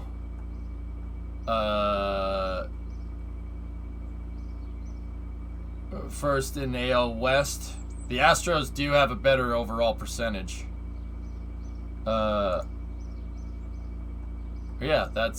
Yeah. We've won the most games out of any American League team. What about the National League? Not that National League. All right.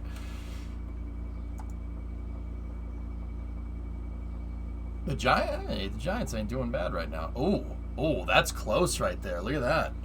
These two hate each other. The Giants and the Dodgers, they hate each other. They really, really do not like each other.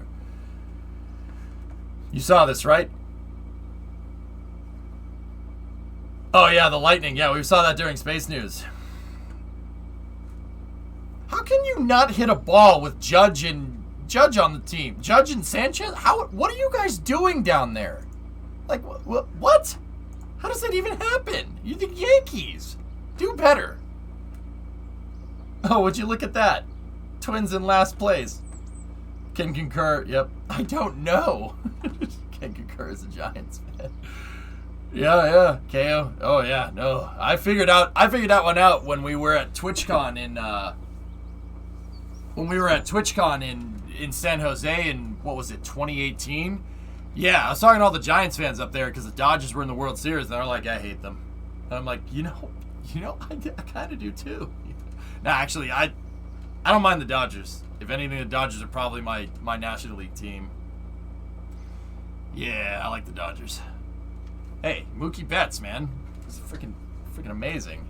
But I've liked them before he was there. Yeah, tell me about it. Short porch. I mean, I know the problem, Hibbit, if you really want to know. The problem is sitting on the bench, and his shirt says manager on the back. Freaking, I hate Boone. I hate him. I hate him.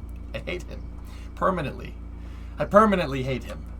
I will never forgive that piece of crap for 2003. I'll never forgive him for that. No. I hate you eternally. Eternally. You really suck. That's right, Hibbit. Yep. No, Falava! No! Don't do this to me, man! Oh, God. Oh, that was a terrible day.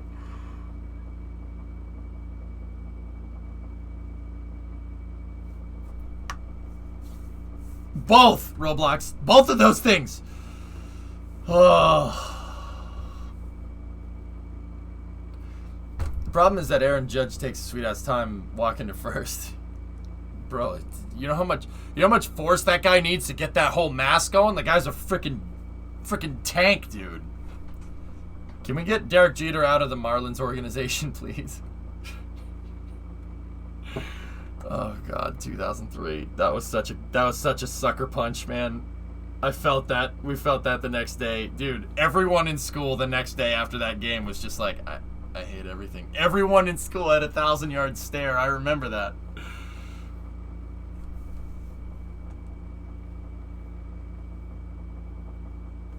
Hey, Firework, quick question. What do you think of an island with tech holding it in the air? What?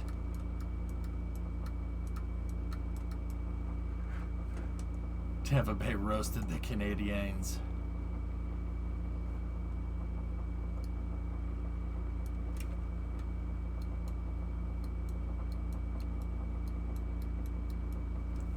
Oh! Oh! Oh, whoa. Freaking destroyed. What? What?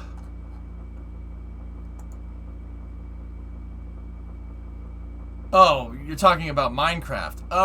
Nah, Firework, don't do that. Oh! Regardless of who wins tonight, we'll still have 21 more Stanley Cup wins than the Lightning. Yeah. That's very Canadian that's a very Canadian thing to say. That's fake. Oh, good.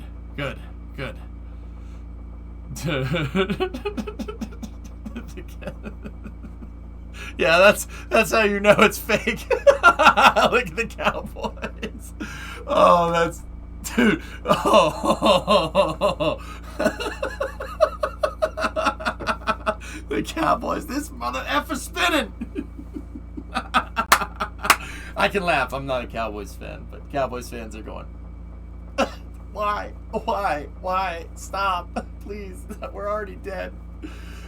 Oh man. Yeah, Falava, that's what I was saying. You're above 500, you're in wild card contention. That's the rule. All right. Let's go see who we can raid, guys. That was fun. Good job, Tampa. Montreal, that sucks, dude. That really sucks. I wish I could have watched it. I wish I could have watched more. My Bruins got eliminated by the Islanders. As long as the Islanders lost, I didn't really care. But if I'm remembering, didn't Montreal beat the Islanders? So, you guys did me a solid. You just lost. Anyway, let's see who's still streaming. Let's take a look and see who is streaming.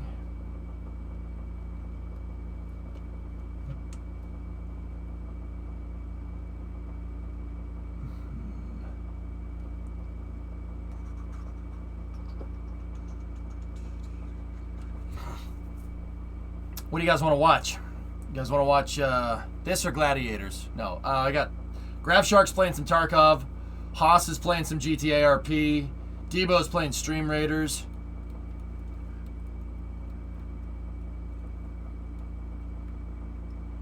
I should get my dad to stream? I guess. Yeah, alright. We'll see what Grab Shark's up to. Let's go. But just finished my 18-page report and EJ decided to get off. Sorry, man. What do you want? We can watch Grab Shark play Tarkov if you want. All right, let's go see what he's up to. If you pause, check out today's VOD, dude. I flight tested the SSTO. It made it back to the runway. It appears you have poor timing. Yeah, well, I'm winding down here, Vulcan. I've been half watching. Oh, that works too. All right, go see what Grab Shark's up to, guys. He's playing some Tarkov, and I'll talk